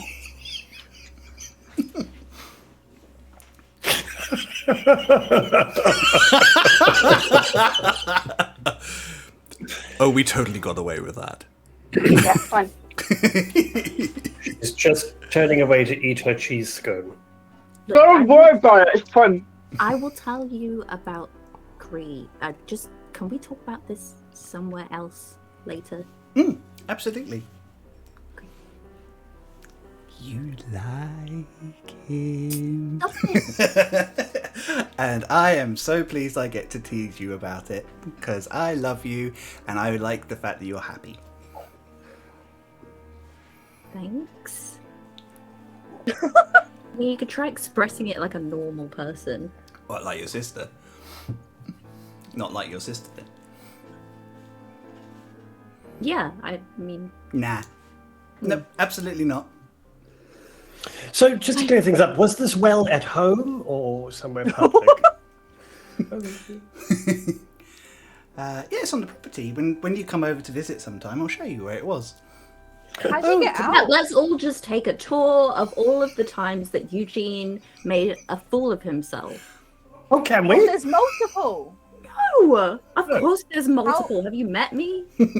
How many wells did you fall down? Well, not multiple wells. Oh, I mean, I only fell down the well twice, but I mean the other There time. was a oh. To be fair, the second time was my fault. How Okay. did you get out of the wells? Well, Yes. Dad Yeah. climbed down and got him out. Oh, so you got stuck. That's really embarrassing. yes, thank you. I'm aware. It was really cute, actually. Not helping. It's quite nice knowing that you've done some dumb shit though, because you've been like the really smart one for long enough. So She has a now, point. like, yeah, It's kind of heartening, really. yeah. Makes you almost seem sort of normal. Don't be mean, Rob. Oh, I see we're picking on Eugene already, says Campbell as she comes in the room. Hello, darlings. No, we're not. Evelyn was just sharing some insights into Eugene's childhood, young adulthood, whatever. Oh, well, word for the wise. Be careful how many buttons you push on somebody who can incinerate you. With a thought. Oh, I'm well aware, That's a thank good you. point. And I'm sure Canva has plenty of embarrassing stories about Rock to tell us now. Probably not. That's very an even many. better point. Who makes you understand that I haven't already been bribed by him not to tell you things? Ah, pff, we get. That's nonsense. No, ignore that. There is What's it- nothing embarrassing for her to tell you apart from, well, just generally about 5 years between certain ages. Otherwise, How many nothing. wells did you fall down? It's not really a thing people do generally, Aisling. Is I it know. not? No, that's quite an exceptional thing. How many wells did you fall down, Ashley? I don't know. I lost count after 13. Oh, things are falling into place now. It's making sense. Anyway, so yeah, well, if Uncle Perb doesn't need us today, I don't really have any particular things I need to do. I don't think our new armor will be ready yet, so No, perhaps we can show your mother around Cloudscan and pop to a couple of places to show Evelyn possible places for her new venture. Yeah, unless you want some time with Mum to yourself, Eugene. Oh, You said you were going to be there. I'll be there.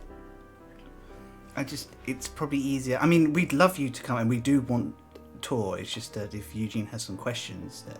Oh, no, that's absolutely fine. I Well, think maybe we can all go out, and then you can give us some space for a bit of a catch-up during the day, and then we can catch up with you. Absolutely, we can do that. I mean, Aisling and I can nonchalantly sort of make an excuse and sort of separate from the group. I can't guarantee the first bit, but we can do the second bit. I mean, we are exceptionally good at subterfuge, I think you'll find. Yes. So yeah, we could do that. I mean, also, there's plenty of time. You can go off and have your family time together, which would probably be very good for all of you. Right, but that sounds like a really good plan. I think Mum stepped out early this morning. I think she wanted to go and get some flowers or something for Uncle Perv for saying thank you for Aw. help organise all this. Plus the fact, I think she hasn't been to Cloudscone for a while, so she wanted to just catch up with the place by herself.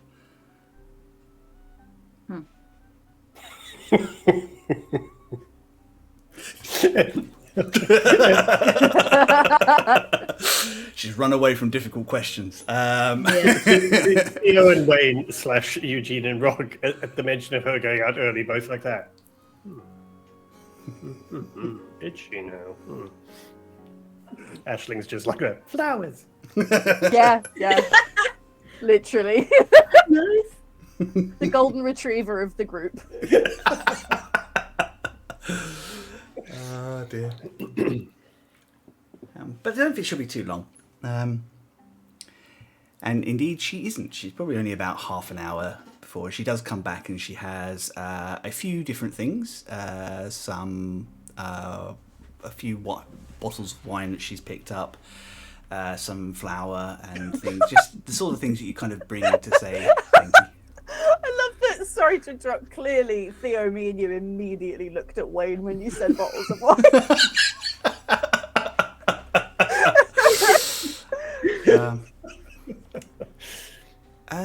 And she comes, oh hello, you're all up and all eating breakfast already. Okay, sorry, I should have waited for people. Should we not have started until you No, got that's there? me. I assumed I had more time before you arrived. Rock, this is for you. For small thank you for keeping an eye and being a support for Eugene. And she passes you 2 bottles of wine. That's very kind of you, but I've been dead for several weeks. Yeah, he's kind of been asleep on the job, honestly. Eugene's been doing most of the Useless. supporting, to be honest, with Ashling. Anyway, I won't say no, thank you. That's very kind of you. And you're getting familiar with this. This is 2 bottles of Arinda wine again, which is not easy to come by in Cloudscone, outside of Daklan. For Aisling, and she goes, I didn't quite know what you would sort of enjoy, but I got you. And she pulls out cheese. I'll bear that in mind for future. Or a neat bag of holding. Yeah. She pulls out a load of really nice hair clips and combs and things that have kind of all been hand carved in and dyed in different, like quite bright colours, like suiting your character and things. And God. a pair of adjusted Dragonborn horntoppers. Made. She's been to Fantasy Claire's. Got me a load of treats. I love that Ashley is excited by Fantasy Claire's. Yeah. Charlie's excited by Fantasy Claire's. I want to go there. They're made from like a brush steel, so they have a matte effect. Definitely not Claire's. Oh no, that's true. They'd be That'd be tin. plastic. Yeah. Painted gold. Ashling immediately goes to whatever reflective surface is nearby, like a fucking budgie, and starts putting stuff in her hair. All of it. All of it. All of it, yeah. Yeah. That's what it's for, right? I think probably Eugene and Evelyn recognise the there's a sort of I knew that would work from her. Oh, she does it. She runs off to the and starts putting stuff in, but then she just like, oh wait, shit, runs back and is like, thank you, gives her a quick hug, and then carries on. She's got more kids now. She passes a nice book to Campbell, based on what we were talking about yesterday. Campbell goes, oh, fantastic. And this... What is it? What's the book? Local Legends of Cloudkern. It occurs to me I spend a lot of time in the city, but I don't know a lot about it. Yeah, haven't you got an empire to run? Do you want me to go? Is that a trick question? No, just difficult for a straight answer, apparently. You're right, that is Be difficult. straight about this group. I'll come back to you on that. Let's see how the day progresses. Fine. Well, I thought you were going out, so I was going to catch up with some reading and go and see some sights. Unless you want to join me. Maybe. Well, when you decide on the straight answer, my dear brother, I will be around, and you know how to reach me. And she thank you so much for this, Vindra. This is very thoughtful of you. I'm just going to put these in the other room. Kath will want to put them out where she feels fit. But please don't stop. I will grab some food, and then when you're ready, we'll go out and we'll see if we can find some of these places. So she disappears for a moment. I think Evelyn is quietly just kind of rearranging a few things in Aisling's hair for her. And just not in a bad way, just kind of like helping things sit in properly rather than... Is my composition not spot on? I think it's more along that she was worried that the things were going to fall out and you'd lose them. Oh, okay. Yeah, she was trying to explain that that's not what you put a scrunchie. She's starting to run out of room and she's putting things in her arm hair now. Little bulldog clips. Yeah, I love that Yeah, idea. yeah. Little braids. Yeah, little charms and shit. Nice. Right. Is everybody ready for a whirlwind tour of shopping districts in Cloudscairn? Oh my god, yes. It's been ages since we've been shopping. We're going shopping for a shop today. That's Oh, a shit, step up. shopception. Shopception. Shopception. Shopception. You make your way out into the busy streets of Cloudscairn. It is probably about like just about mid-morning, so 9:30, 10ish sort of time. Streets are bustling. Everyone is sort of settled into their day, and you lead Valindra through to a couple of different districts. The first couple of shops are actually in the High Spire. Nothing amazing. One of them is a very small place, but actually quite well situated. And the place could do with a lot of love, and doesn't have a natural kitchen area, so it would also require some building work beforehand. We could blag it. The second one is an old restaurant. Is much better suited, but is much more expensive. It's kind of right. While you're wandering through, I would like a perception check off of everybody, please. How many demons are there in here? I know. Okay, 12 from Aisling. 12? Oh, that's good. 22. 22. And from Eugene? 8. 8. I think Aisling and Eugene, you're very much in conversation with Valindra and Evelyn quite heavily, kind of talking about what you know about the area, what it's like living here and stuff like that.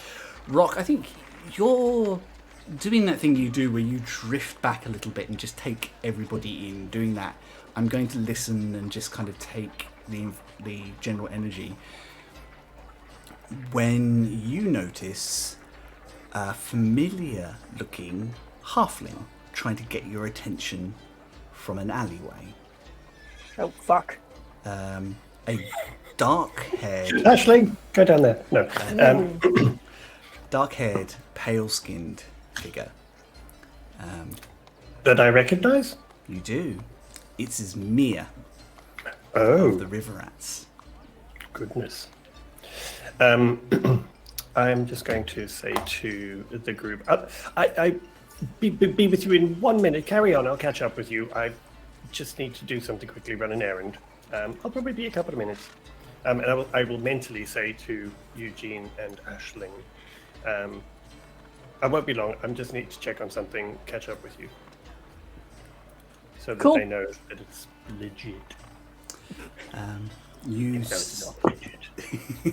And then I'm going to just very nonchalantly kind of walk towards the alleyway. So doing the whole like, oh, I'm just going to have a look at these. things on the wall. Oh, that's a brick. Yeah, anyway. Subtly, obviously. So subtle. As you get closer, the shadows seem to move away from Mir a little bit, kind of almost naturally, kind of revealing them. I'm really sorry to interrupt you. That's perfectly fine. We haven't seen you for a while. Are you all right? No. Well, I'm fine. I'm good, and everyone's fine, and everyone's happy.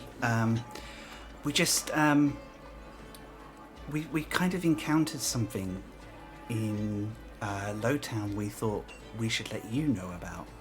You mean the river rats? Yeah, we've been keeping an eye on things. River rat. Oh, it's okay. We have fleets. People know who we are, even if they don't know what we do. Fair enough. So this was near where, you say? The Lowtown. What was it that you think we should know about? Well, somebody mentioned to me that you fought some dangerous demon things before. Like, how did Garrick describe it? He said the rumor was you were seen fighting these things with like baby heads and like big metal bodies. Yeah, those were pretty unpleasant. Wait, you didn't see those, did you? Mm-hmm. Oh, piss. A couple of them stalking around Lowtown. And they haven't done anything, but we thought, because you knew what they were, you might be able to give us some advice on how to deal with them and whether they mean harm or not. Have they all been seen in one particular place? No, a few different places. It's kind of like they're looking for something. Okay. Well, I would probably just keep an eye on them for now. I definitely would need to just check in with Aisling and Eugene on this one. But I'll get word to you as soon as I can, if that's all right. Yeah, that's fine. And kind of like reach out and gives you a piece of paper. This is a messenger bird. Just send it to me or to Garrick, and we'll make sure that we can tell you where we are. We'll keep an eye on them, but we won't engage with them. It's probably best not to until we have a slightly better idea of why they're here again. But thank you. That was very, very good of you to let us know. That could be important. Well, allies first, right? Get your friends, let them know. Quite. I cannot disagree with that. And do tell Garrick we said hello. I will do. They did send their love, but they want to keep a closer eyes on as they would have come themselves. And I'm actually a little faster these days. Oh. Well, I mean, they're pretty fast to start with. Anyway, but yes, thank you for that. And I will definitely send word as soon as we have an idea of how best to engage with them. Thanks, Rock. Appreciate that. Of course. Hopefully we can send you some news that they've buggered off or something soon. That would definitely be preferable, although I'd still like to know what it is they're looking for. Anyway, we'll get back to you on that one. And they kind of just smile, and then they kind of draw the shadows around them, and I think the last thing you see is them climbing up the side of the wall in a way that feels slightly unnatural. So unpleasant. And there you go. Okay, great. I'm just going to walk back and join my friends, sort of making sure I look as casual as possible coming out of a dark alley. Yep. Nothing to see here. It doesn't take you long to catch up. They are just stopped outside the third place, which is not that far from Loot's shop, actually. Pause that for a second. Yeah. Where did we fight the baby-headed things? You fought them near the docks last time, and they were a complete pain in your rear. Yeah, but where, like, what was it that they were there for and stuff? I'm trying to remember what context they were in. They were with the box. They were with Igath the Cackler. Oh, that was the with the box. Cackler guy thing, yeah. An old enemy of Aisling's. Yeah. Oh, the stupid laughing demon. Yes. Horrifying. Got it. Okay. And back in the room. No worries. I'm not going to tell them yet. I'm just because it would be weird to kind of stop them and tell them as we're looking at places. But what I will do is just send both of them a message telepathically and just say, just found out a bit of information that might be interesting. But so if we could just grab a minute, just the three of us at some point, that'd be great. Also, Okay. I like this shop better. It does seem to be a good size. It hasn't got the biggest kitchen area, but it wouldn't need as much work as the one without. Ashley's pretending that she knows what's going on and like tapping things and Yeah. rubbing stuff and just trying to pretend that she knows what's good. There's a Looking at things, going, Occasionally kicking something a bit to see if it's stable, and it's fucking not. careful, you'll kill Eugene if you do that.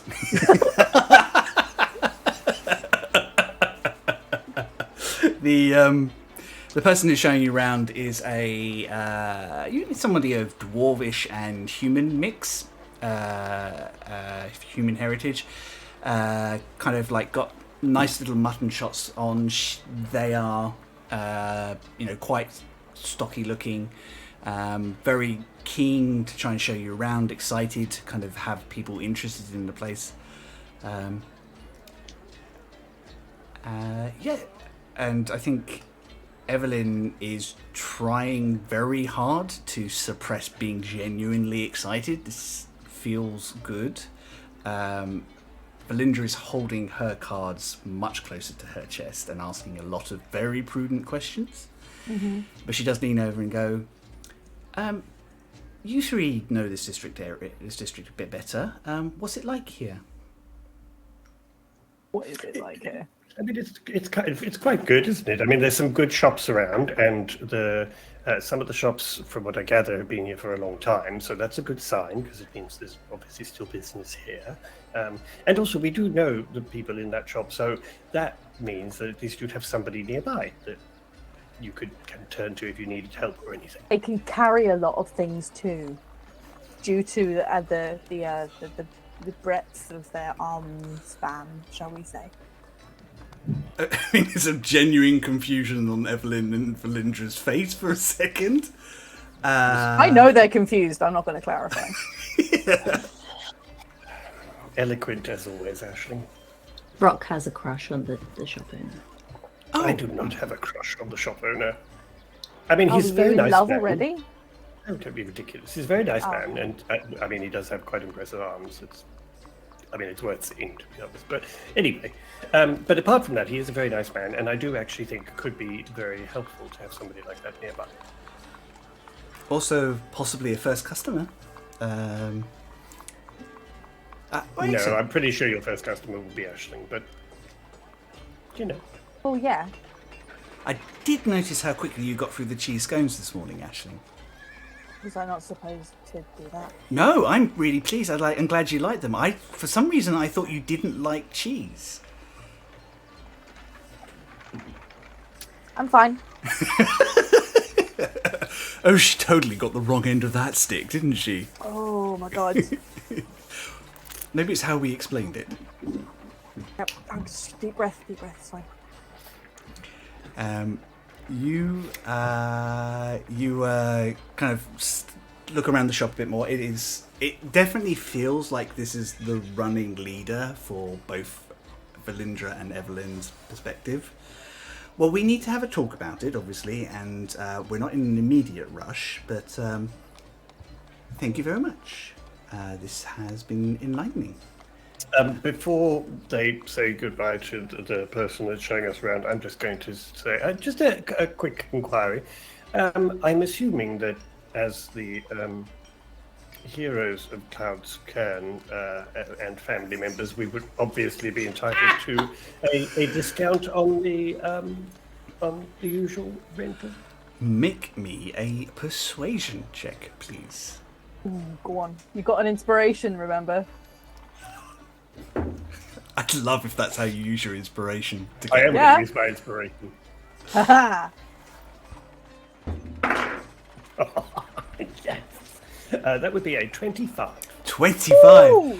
I mean, I'd have to I'd have to check with my manager to make sure, but I think if you are going to be frequenting the place, that would Oh, I almost- can definitely guarantee that. Of course, if you need any references, we can always speak to, perhaps Rebecca Ryder, or, just let us know if there's anything like that that you need as references to ensure that we are getting that friends and family discount. Well, I mean, yes, I mean, I will talk to my manager and I'll let you know as quickly as I can. Perfect. Thank you. Oh, well played, Rock. Thank you for that. I don't really fully understand what just happened, but I'm really appreciative. It's going to be cheaper. That's going to be good. You can do what you can. I mean, there's got to be some perks in having a title in this place. Badge. God damn it, I should have given him the badge, shown him the badge. That would have helped. Oh, you don't wear it all the time? I do, but I didn't brandish it at him. Anyway. Shit. Well, we've got a lot to think about, and I think we'll still go and have a look at a couple of places this afternoon in the Merchants District. But this does feel right, to me at least. What about you? I want to move in right now. Well, you could do with a good clean first, so don't. I did break something, so you might want to. If Evelyn kind of just takes Ashley's arm. If it was broken before I move, if we've signed anything, it's their problem. Ha! Okay, great. Wait, no, I won't break anything else. No, don't go crazy. It wasn't a sort of get out of jail free card. Could I, while you guys are having a final look, could I just have a quick word with Ashley and Eugene, if that's all right? Of course, yes. Well, we'll pass on some details, and we'll meet you outside. Great. I'm going to take Ashley and Eugene a sec. I was just flagged down by. Do you remember Mia, who we had to save with Garrick? Yes. Yeah, when Ashton got kidnapped. That's the one. Yes. The first time. First kidnapping. Yes. So you remember the creepy creatures with the baby heads? Those ones, the ones that wanted Ashling's box. Phrasing. The ones that were looking for the puzzle box. Yes, I do. Why? Why? Yeah. No. Apparently they're back in Cardscairn. Oh, They that's are. not good. Yeah. No. Apparently they are. They're. Well, they haven't done anything yet, but according to Mia, they appear to be looking for something, which really doesn't bode well. And they weren't sure what they should do about it, so I told them for now not to engage. But Is that when we really probably should check on why they're back. They're probably looking for the second box again, aren't they? Well, that horrible thing they were working for. Am I right in thinking that that thing can come back over and over again? Yeah, he did say that this wasn't the last we've seen of him, or something like Just that. gonna get more minions or whatever the fuck. Well, they haven't mentioned him, but if the minions are around, then there is a good chance. So Make a quick history check, all of you. It's not a particularly high DC because it's related to your own history. Beep. It's a particularly high one, apparently, for Charlie today. That is a total of 1. Amazing. Yeah, Ashley doesn't pay attention to these sorts of details. I got a 20. Nice. And course. Rock? I also got a 20. Unnatural. Of course. Nice. For fuck's sake. So the two of you, as you're kind of discussing, kind of think, oh, wait, they definitely talked about the fact there was an open contract on Ashling, and that as long as the contract remained open, they would continue They would keep to... trying. That's right. I do remember that. Good. Great. I mean, that feels like it was a while ago. I have to be honest. I thought they'd probably given up, but clearly not. Ashling, what you do get is a smug feeling from inside your head.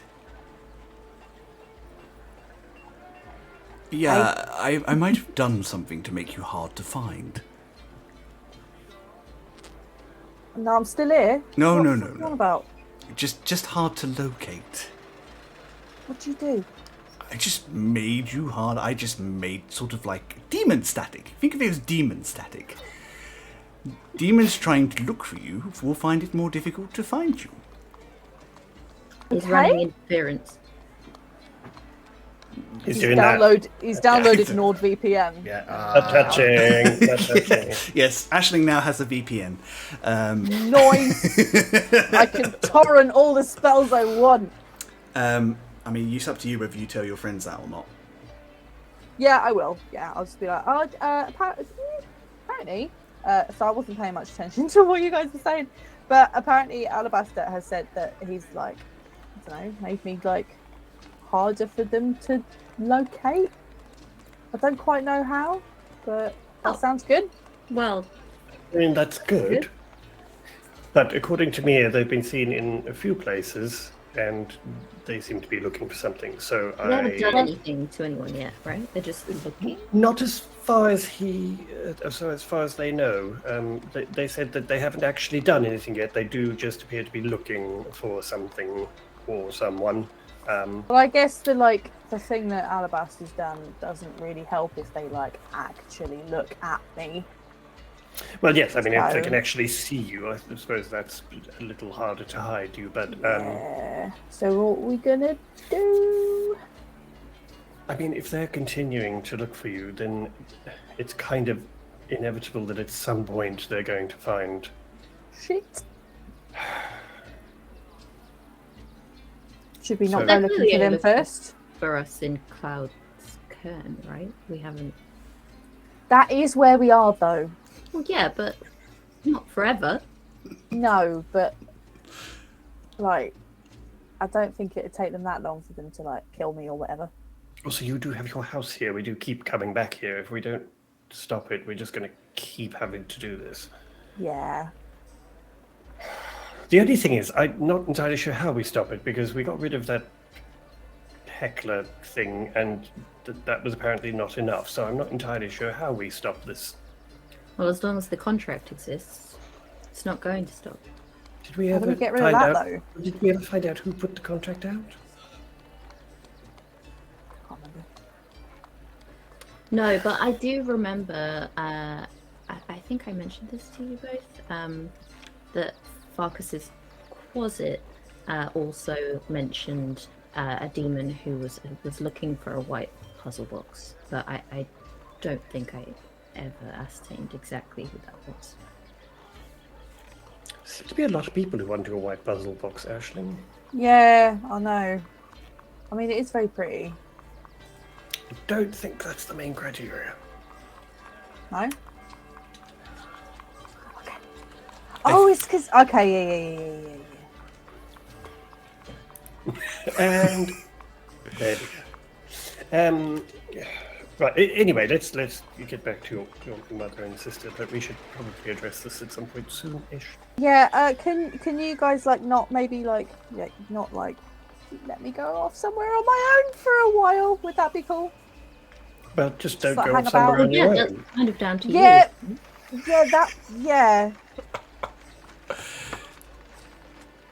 But also just All if right, you point help taken. me out with that. Point taken. Yeah. I mean, early days, we were much more compelled by the powers of things that we sense. It's not the same anymore. We're much more in control. Wouldn't you say, Ashley? Yes.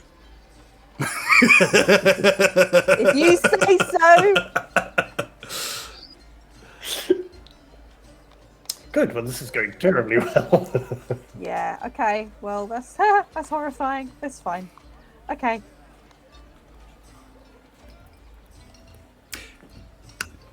Did Rock say where they were?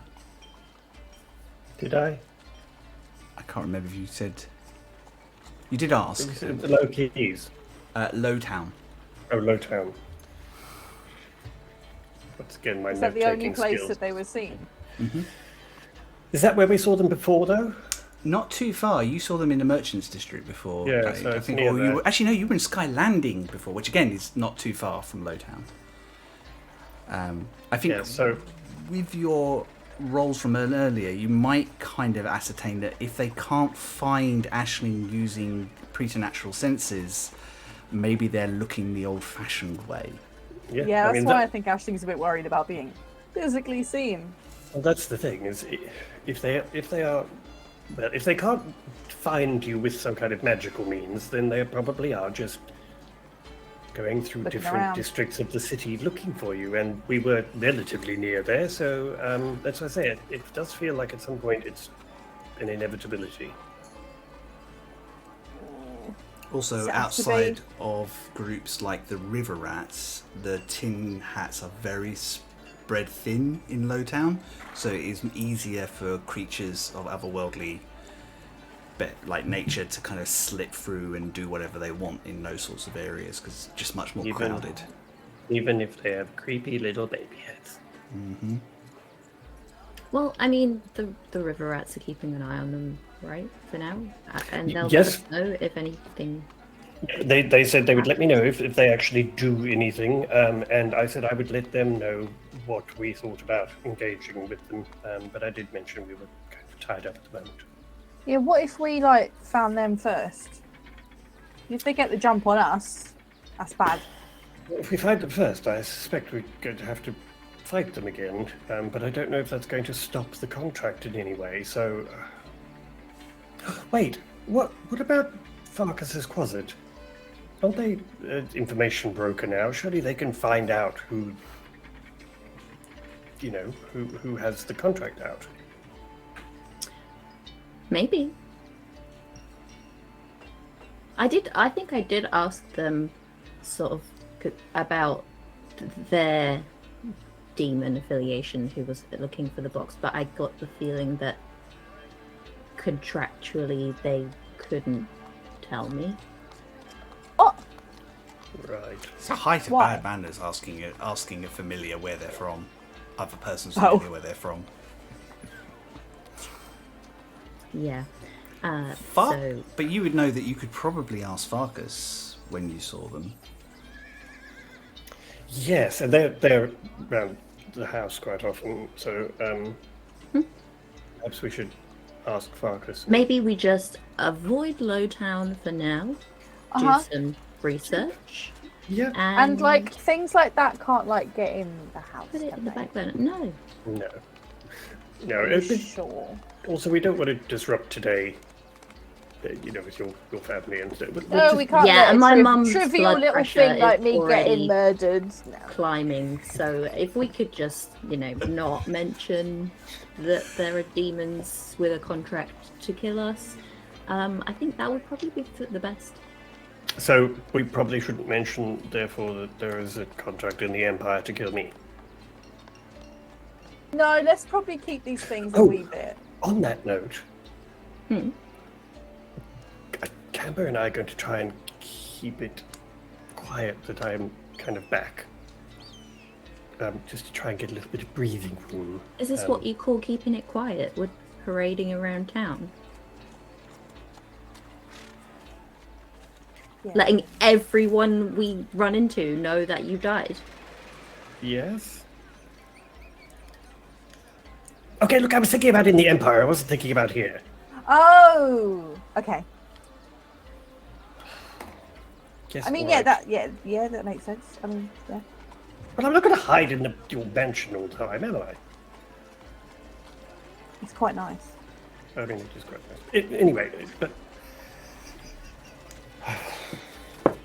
Well, anyway, we're going to try and at least try and spread some misinformation in the Empire and find out what the hell is going on. But yes, but regardless of that, that was Do just you an want aside. us to like? Do you want us to like pretend that we can't see you, and then people will think you're a ghost?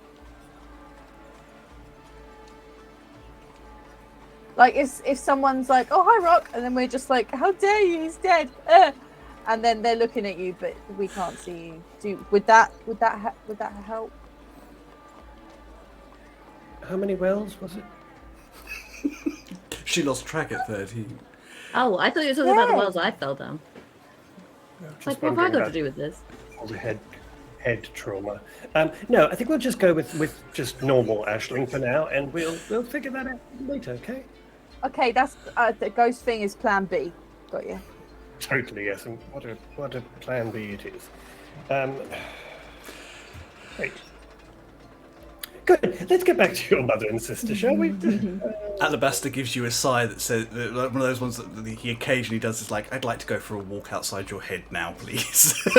Fucking rude. Rude.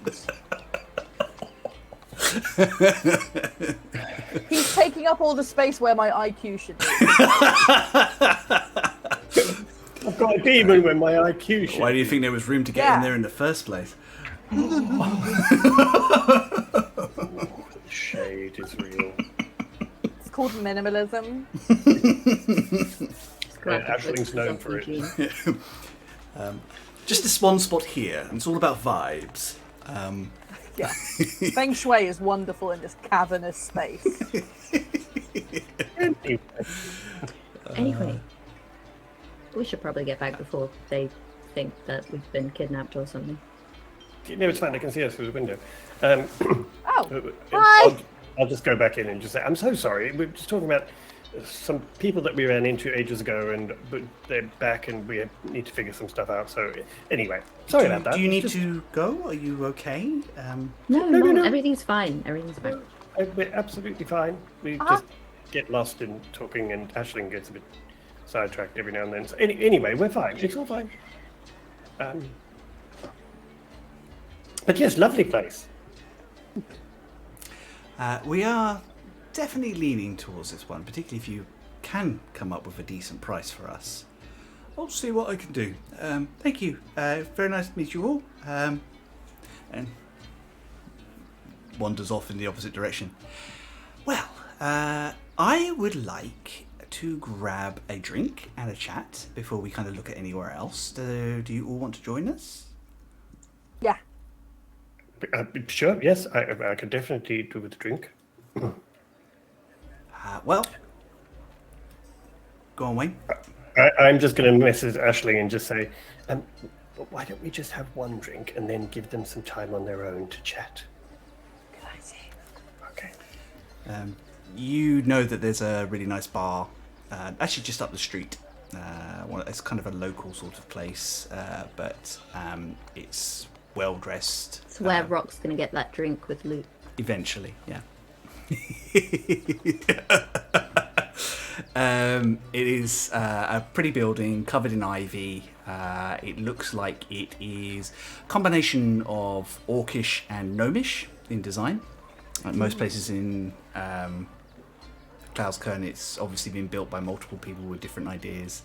So it has the kind of rough-hewn orcish treehouse element that you kind of love, and underneath it's kind of quite low to the ground with these kind of bright colours that kind of just pick out between the wooden extremities. It's quite busy for a work day. And as you kind of make your way in, the first drops of snow for the winter months start to fall. And Valindra kind of smiles and...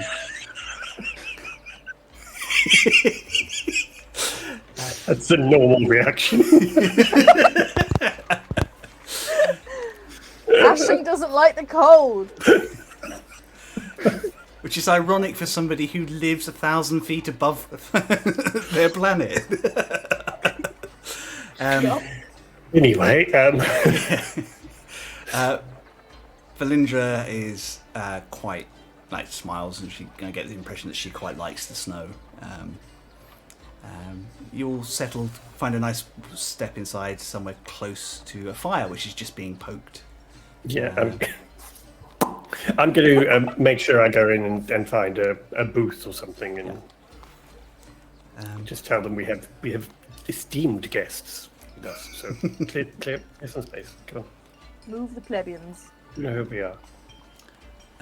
You look around, find a booth, relatively quiet, not a large one, large enough for your party. Sit down, order some drinks, and probably some light snacks. I feel like you're probably very full of bread at the moment. Light snacks. A little smorgasbord, perhaps. Yeah. No, tapas. Tapas. And a cheese board for Aisling. Yeah. Yes. And I think you just relax for a little while. When Rock, Aisling, and Eugene, you recognise a particular black scale kobold that kind of wanders through, looking for somebody. It is Spit. One of my from the shop. subjects. Lovely. Rock's just going to kind of pull anything flammable away from him and just be like, were you looking for, wait, is fire missing? Yeah, where is No, fire is at work. Oh, okay, good. Wait, what are you looking for?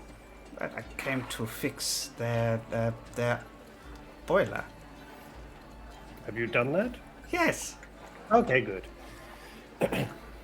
Good, well done. We've not seen you at the shop yet. Well, we've been a little busy, but I'm coming back to get my armor probably at the end of the week. Armor is for you? And kind of immediately leaps on Rock and pulls out this tape measure from nowhere. It starts just kind of taking a few subtle measurements. Okay, no, that's not subtle at all. Jots things down. Now have little details. Little details always important. And kind of Make scamper. sure you leave extra room around the arms because they've, Okay, I'm going to pick it up and just put it down and just go. Almost so much talk about arms. I don't know, Ashling's obsessed. No, you look at your arms now. Well, they're under a coat, for goodness sake. Just anyway, Ashley, Just. it's you and I need to head back to the mansion anyway. Yep. To do the thing at the place. Smooth, no, guys. they know we're giving them some time, Ashling. It's fine. Anyway. Oh, okay. Yes, well, I hope today was productive, but we shall see you back at the mansion then. Amazing. Well, thank you so much for your help this morning. And we shall see you in a little bit. Bye. Come along, Ashling. No, leave the glass, dear. Just freaking. Okay, alright, okay. And I'm going to jump over to a scene with just Theo and I for a second. So just be aware that the I'll have a audience quick can't. nap. I'll be back in a minute. Yeah, audience can't hear you right at the moment. So please bear with me. So you are left with your family. Valindra kind of looks at you and just said, "They are a delight. Possibly." Also a liability, but definitely a delight. So how are you really doing? Well, what do you mean? How am I really doing? You just went through something quite traumatic. Admittedly, you were very brave about it, but wouldn't be your mother if I didn't ask if you're okay and if you would like to talk about it.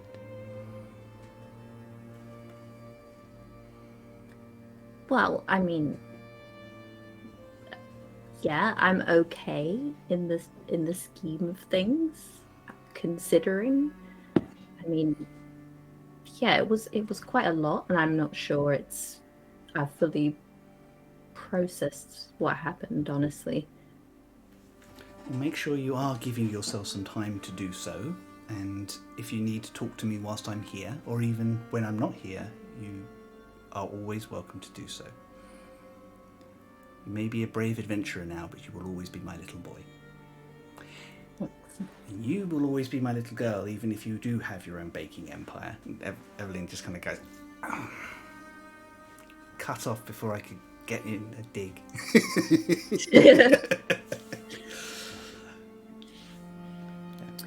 But yeah, honestly, I'm okay. I mean, I have Aisling and Rock now. Again, so. yes, absolutely. I'm glad. And he's grown. I didn't know him very well, but he does seem to have grown into a. It doesn't feel like he's from the Empire, you know. Yeah. No, I don't think it was ever really Rock. Your sister seems very nice, but good person, but very, very much who I expected her to grow into. Yeah, so you met them before, you said? Yes, the Revolcuses hosted your father and I on one of his many tours around the Empire before I was pregnant with you, actually. I think it was... She kind of winks, goes, falling pregnant with the both of you was a blessing in multiple ways. Not only to have such wonderful children to raise, but also a really good excuse to get out of those stuffy events that your father used to get drunk at. You're welcome. Very much appreciated. You do look well. And Evelyn, as Evelyn has already told you, I quite like the longer hair. I think it suits you very well. Thanks. Now, where's my grand rat? Oh, yeah, he's here. He's always talking about how much he misses you, actually. It's quite annoying. And Evelyn, and the smell of bread. He says he misses the smell of bread. Well, we miss him as well. Father and I were talking about getting another cat, but I don't think I can even bear to think about the idea. The idea that you might want to bring Pocket home wouldn't be fair. And you were always welcome home. And everything at home is fine? It's a bit boring, Evelyn. But she's right, it is a bit boring. Your father is away as much as he always was. And this has been welcome distraction, to be honest. And I'd like the idea of both of you finding your own path in the world. Goodness knows where you got it from, though. Got what from? Well, you're both so clever, much cleverer than your father or I. Well, Dad, yeah, but... I mean, you're smart, Mom. Maybe. And she smiles and just... Anyway, so what's next for the great Eugene Appleby, who will not mention his name in front of dragons anymore? Lest he give her mother a heart attack. Learned that the hard way. Well, actually, Uncle and I were discussing this yesterday, but now that I am reaching the fifth, well, have reached the fifth level, fifth circle of magic, I have to take an exam kind of thing, which is terrifying, but also it will probably be fine. But you know how I get about tests. Yes. You have to take your wizard's gauntlet. Yeah. I see. Well, I have no doubts. I think you will be fine, and I doubt that Tythig will let you even look at it before he's considered the fact you are prepared. Yeah, and he did mention that there would probably be some more favourable places to take the exam. Oh, anywhere in particular? Well, yeah, actually, there's the institute in Declan. I met the I can't remember her title. Oh, Ilsen Maya. Okay, yes, head of one of the university there or something along those lines. Yeah, and I also met someone from New Doan, Sadia Zillman. She was interested in inviting me to go study there. I think Eugene is like obviously like there is a out there to see the reaction. Yeah. I mean, have an insight check because your mother is a very composed woman, but there is a definite pause. That's a 21. Ooh, meets his beats. She nearly got it past you, but there's a subtle, ever such a subtle sort of almost flinch. I see. Nudoan, that's interesting. Yeah, she did actually, now that I think about it, she did tell me to send her regards. She puts down her wine and she closes her eyes for a second. I see. Well, I suppose I was foolish to think that I could hide my heritage from you forever.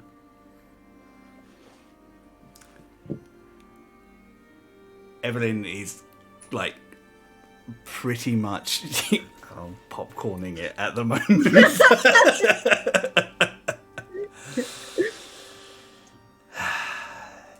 So I guess you would like to know about your family and Nudoan. Well, yes, but also only if you want to tell us. And she kind of looks at her and she said, well, I never didn't want to not tell you. It's just more of, this was a part of my life that I put away. She weaves a spell in the air, which you recognise as just a warding spell. Not anything, just to stop eavesdroppers from overhearing what you're going to do, or what you're going to talk about. So, where to begin? My full name, was Andara Valendir Zilman. I am a spellslinger of the Waning Moon House. Wait, Nudoan. you're Andara? Yes. Those legends your father used to tell were based on some of the things I got up to before I met him.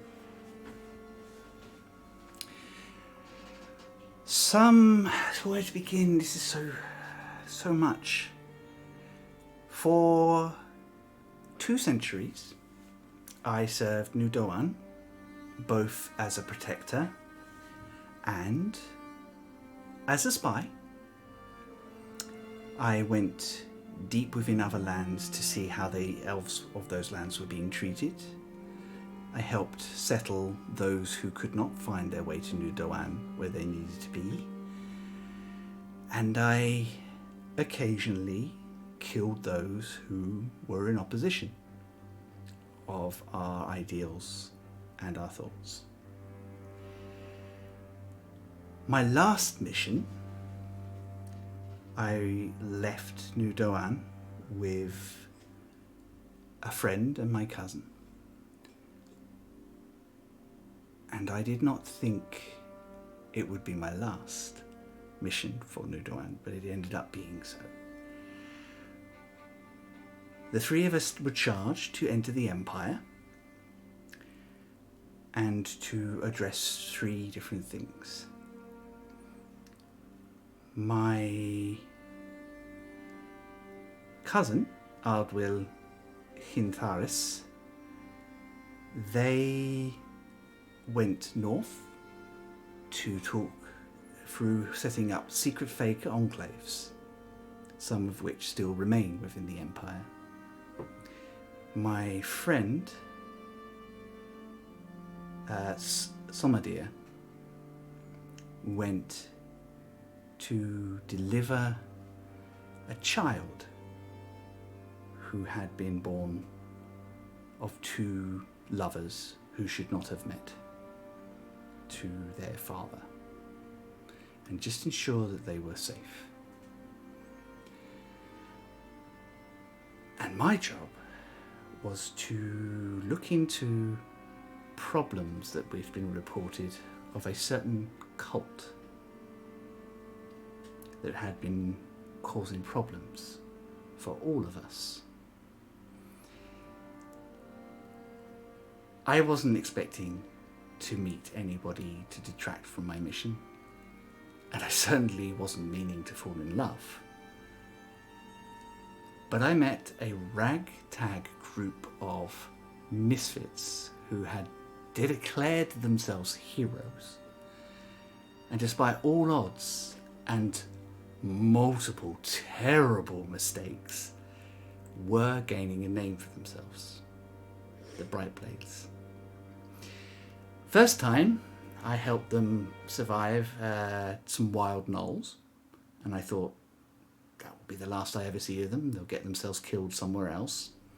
But no, our paths kept crossing.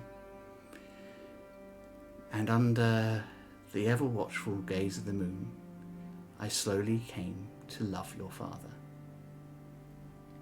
In fact, although we never told you this, I was there the day that we cut down Tharsix. But because of my background and where I came from, I chose to remain anonymous. Not a problem your father ever had, of course. I simply presented myself as an elf he had met during his travels, that had fallen in love with and would eventually become the mother of his children.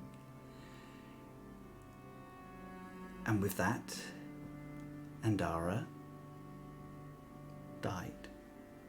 But Valindra, my true self, the person I wanted to be, stepped into my life. So, you are descended from one of the moon houses of New Doan, keepers of law, history, and the truth.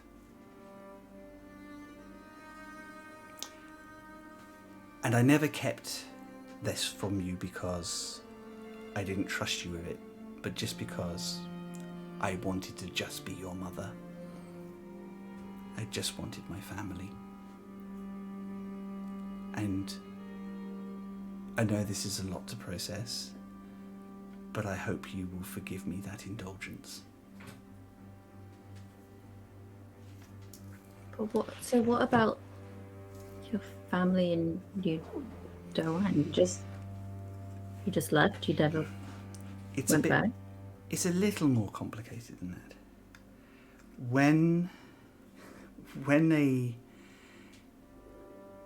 elf of New Doan chooses a life outside the city, they leave their life within the city behind. Better to keep the two separate, to keep New Doan safe.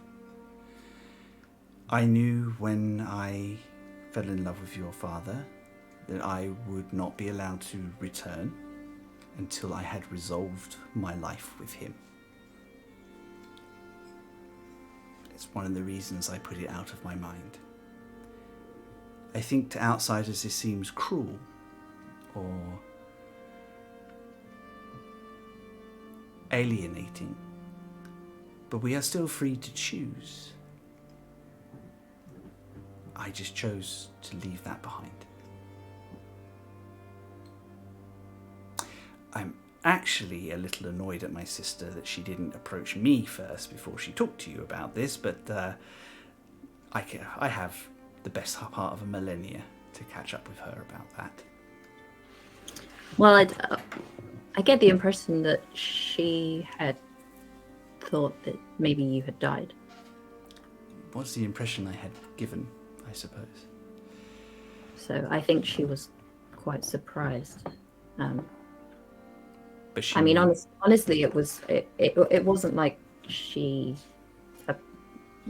told me. I approached her at the ball, just out of curiosity, I suppose. And you have every right to be curious. New Doan is such a strange place, and both of you, and she reaches out and grabs your sister's hand and yours, are still half elven and still have the rights to those cultures. And I imagine that my sister, when she saw you, immediately saw me and immediately saw the power that you had gained and thought that you could be an ally to the city, or to give you the chance to walk in its halls. Half-elves are welcome in the city. And it's not going to cause problems for you, right? Oh, no. They will understand that I have chosen to live my life with Alfred. They will expect I will probably return after your father passes. And the two of you have your own lives. It is the disadvantage that the three of us will live much longer than your father. But it is something I, at least, have come to terms with. One mote of happiness, one bright moment is so important. Something that you both must remember as you grow to love others. Never let differences of length of age hold you back from loving fully.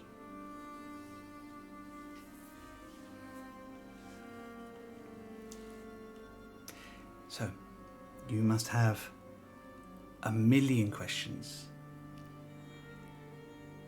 Yeah, I've got a few. Millions. And I am happy to answer as many of them as I can whilst we're here. Well, I want to know everything. I want to know everything about what was it like to grow up in New Dawn? Oh, restricting. Beautiful. Elves around elves are... Well, let's just say we shouldn't spend too much time together. In large groups, we lose perspective. It comes from knowing that you're going to live for over 1,000 years. But yes, brilliant, beautiful, some wonderful sharp minds, some incredible fae. The city is full of fae. Many of them found their way to New Doan when they had to and were accepted as family. The city is truly golden, and the streets are beautiful with ever blossom trees that glow in the softness of the night. And the learning there are songs on every corner, poets and wizards, artificers, people of every type, learning and growing and thinking, all under the watchful guidance of the Eternal Court. One seat from each elven tree, there to guide and guard and listen to the whispers of the ancestors. And there is something thrilling about being able to shift and move to where you want to be in the world. Too cold for the populace? Poof, you're in the south. Although I was always a favourite when we decided we wanted snow, and we would go north. And it is a precious thing that we have worked so hard to protect. So everything I tell you is for you, and you can share it with your friends. But know that if you go to New Doan, either of you, they will require you to be very, very careful about who you bring with you.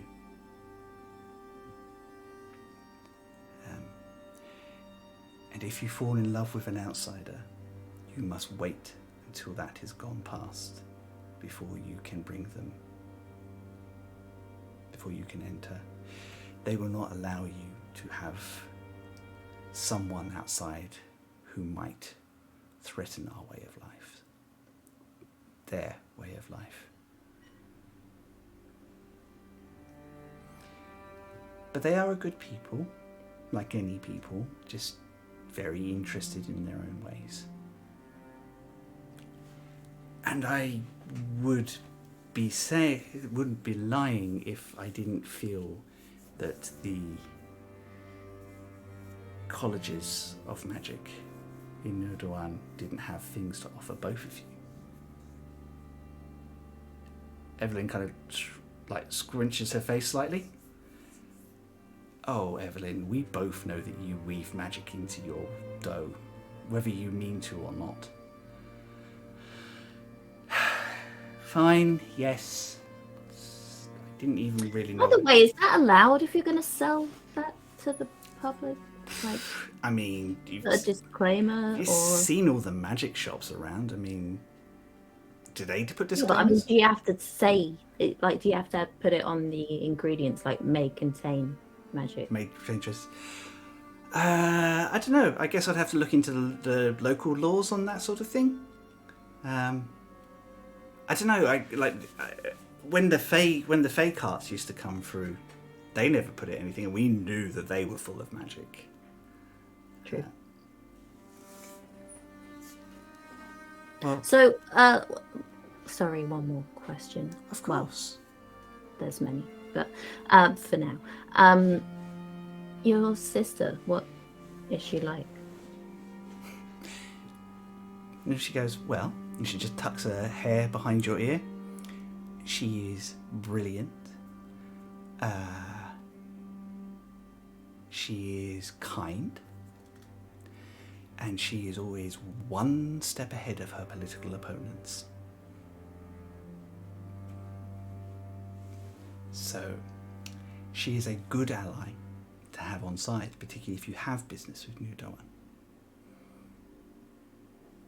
And she is also sympathetic to outsiders, which a lot of the council are not. So, like, she's trustworthy, right? When it comes to kith and kin, beyond trustworthy. Do not get me wrong, she will serve New Dawn's interests first, but she will do everything she can to protect those who she is related to.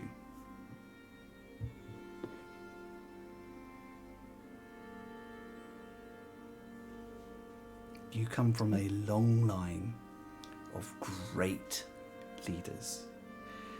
But I think that your life out here, and she kind of squeezes both your hands, has made you much better people than a lot of them.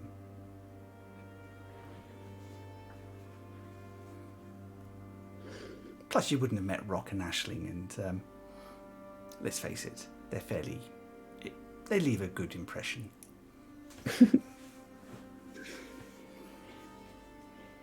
Yeah, I think it's hard not to like Rock and Aisling, honestly. Oh, Rock and his sister are incredibly charming. And Aisling is just adorable, frankly. Although I do feel like I've got a third child when she's around.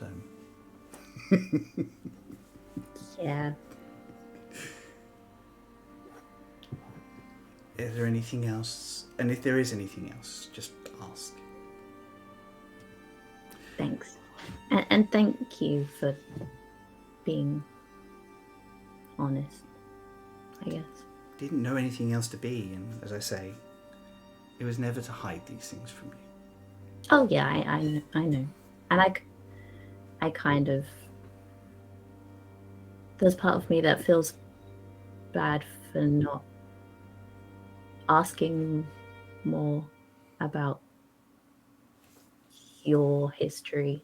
I mean, Oh, do you? I've heard plenty of stories about Dad. Why do you think your father used to tell you stories about my exploits? Because he knew I couldn't talk to you directly about it. And we had some proper rows about how sneaky he was about it too. But I think maybe he was preparing you for this moment as well. In his own very him way. We both love you so much. And we are both so incredibly proud of the people you have become. Well, couldn't have done it without you. Or him, despite what you think.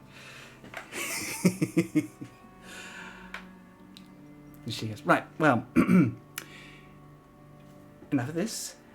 You're going to make your mother cry. And where would we be then? And she just leans over and gives you a kiss on the head. And just pulls your sister in as well. I think I give her a big hug. My beautiful babies. Beautiful, beautiful babies. Thank Mum, you. we're grown adults. Shh, shh, shh. Always be my babies. Even when you're hundreds of years old.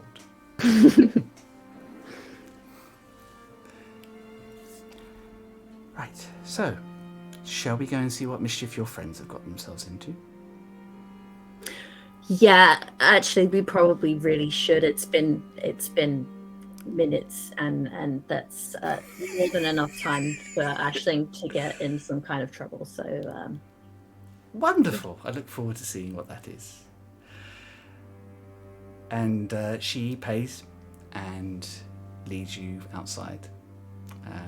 And the three of you, arm in arm, walk your way back to the mansion.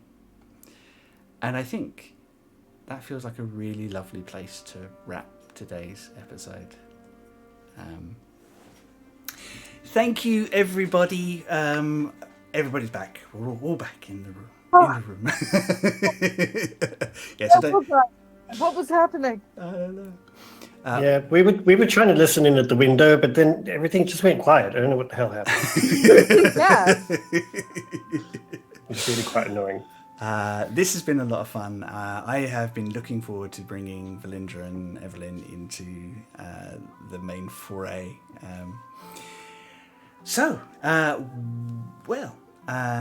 We will be back in 2 weeks' time. That is on the 30th. We're going to have a much needed week off, and when we get back, it will be time to plot and plan and see what your next steps are, guys. Also, it will give you guys a chance to finish off your designs for your new looks.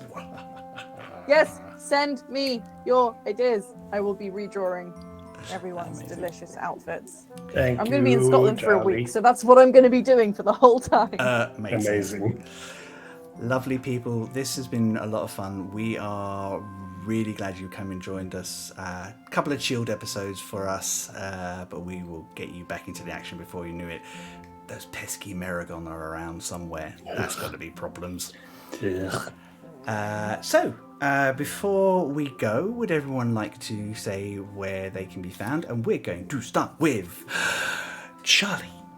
Oh, you can find all my stuff at charlievince.com. That's got my portfolio and my shop and all the links to my social media.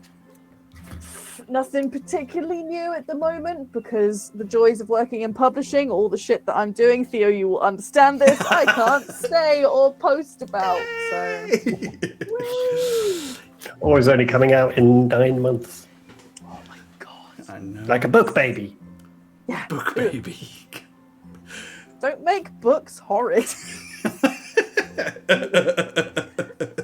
Nothing to do. There's nothing to do with babies on my website. Don't worry.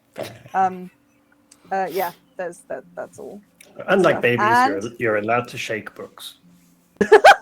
No, you're not allowed to shake books. You treat books with respect. Oh, I'm the kind of person that book people hate. I'm a book heathen. I read a lot of them, and they are a disgrace. What you do with your own books is up to you. Just chuck them in my bag. I want to take them around with me, and they're just all ripped and fucked up. Nikki, don't make me ban Nikki, you that's with the last gross. movie. No. Nikki! Where's the ban hammer? Yeah, block.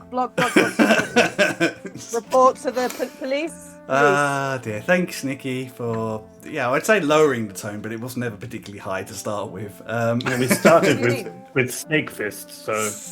This is a very intellectual stream for intellectual Christian heterosexuals. No, it's not. Yeah. You can't even say that with a straight face. Amazing. Hi, Mum. Love you, Mum. Hi, Charlie. Hi, Charlie's mum.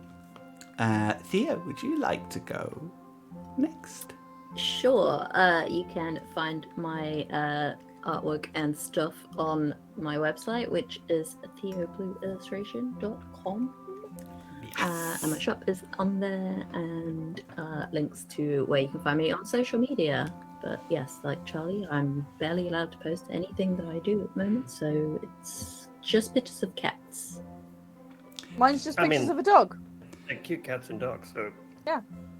okay. Lots So of cute we cat- promise we are doing drawing. We promise. Yes. Wayne. Hi. Yeah, you can find me on the internet, on the socials, at most of the time now at Created by Wayne. But you can also find my other Instagram, which is WayneFix01. And yeah, just thank you to everybody for being in the chat with us on this chilled out session. It's been hilarious watching the comments, and it's been really great good today. fun. So It is So worse funny. saying questionable things about my fantasy parents. even fantasy parents, you don't really want to have other people talking about them having sex.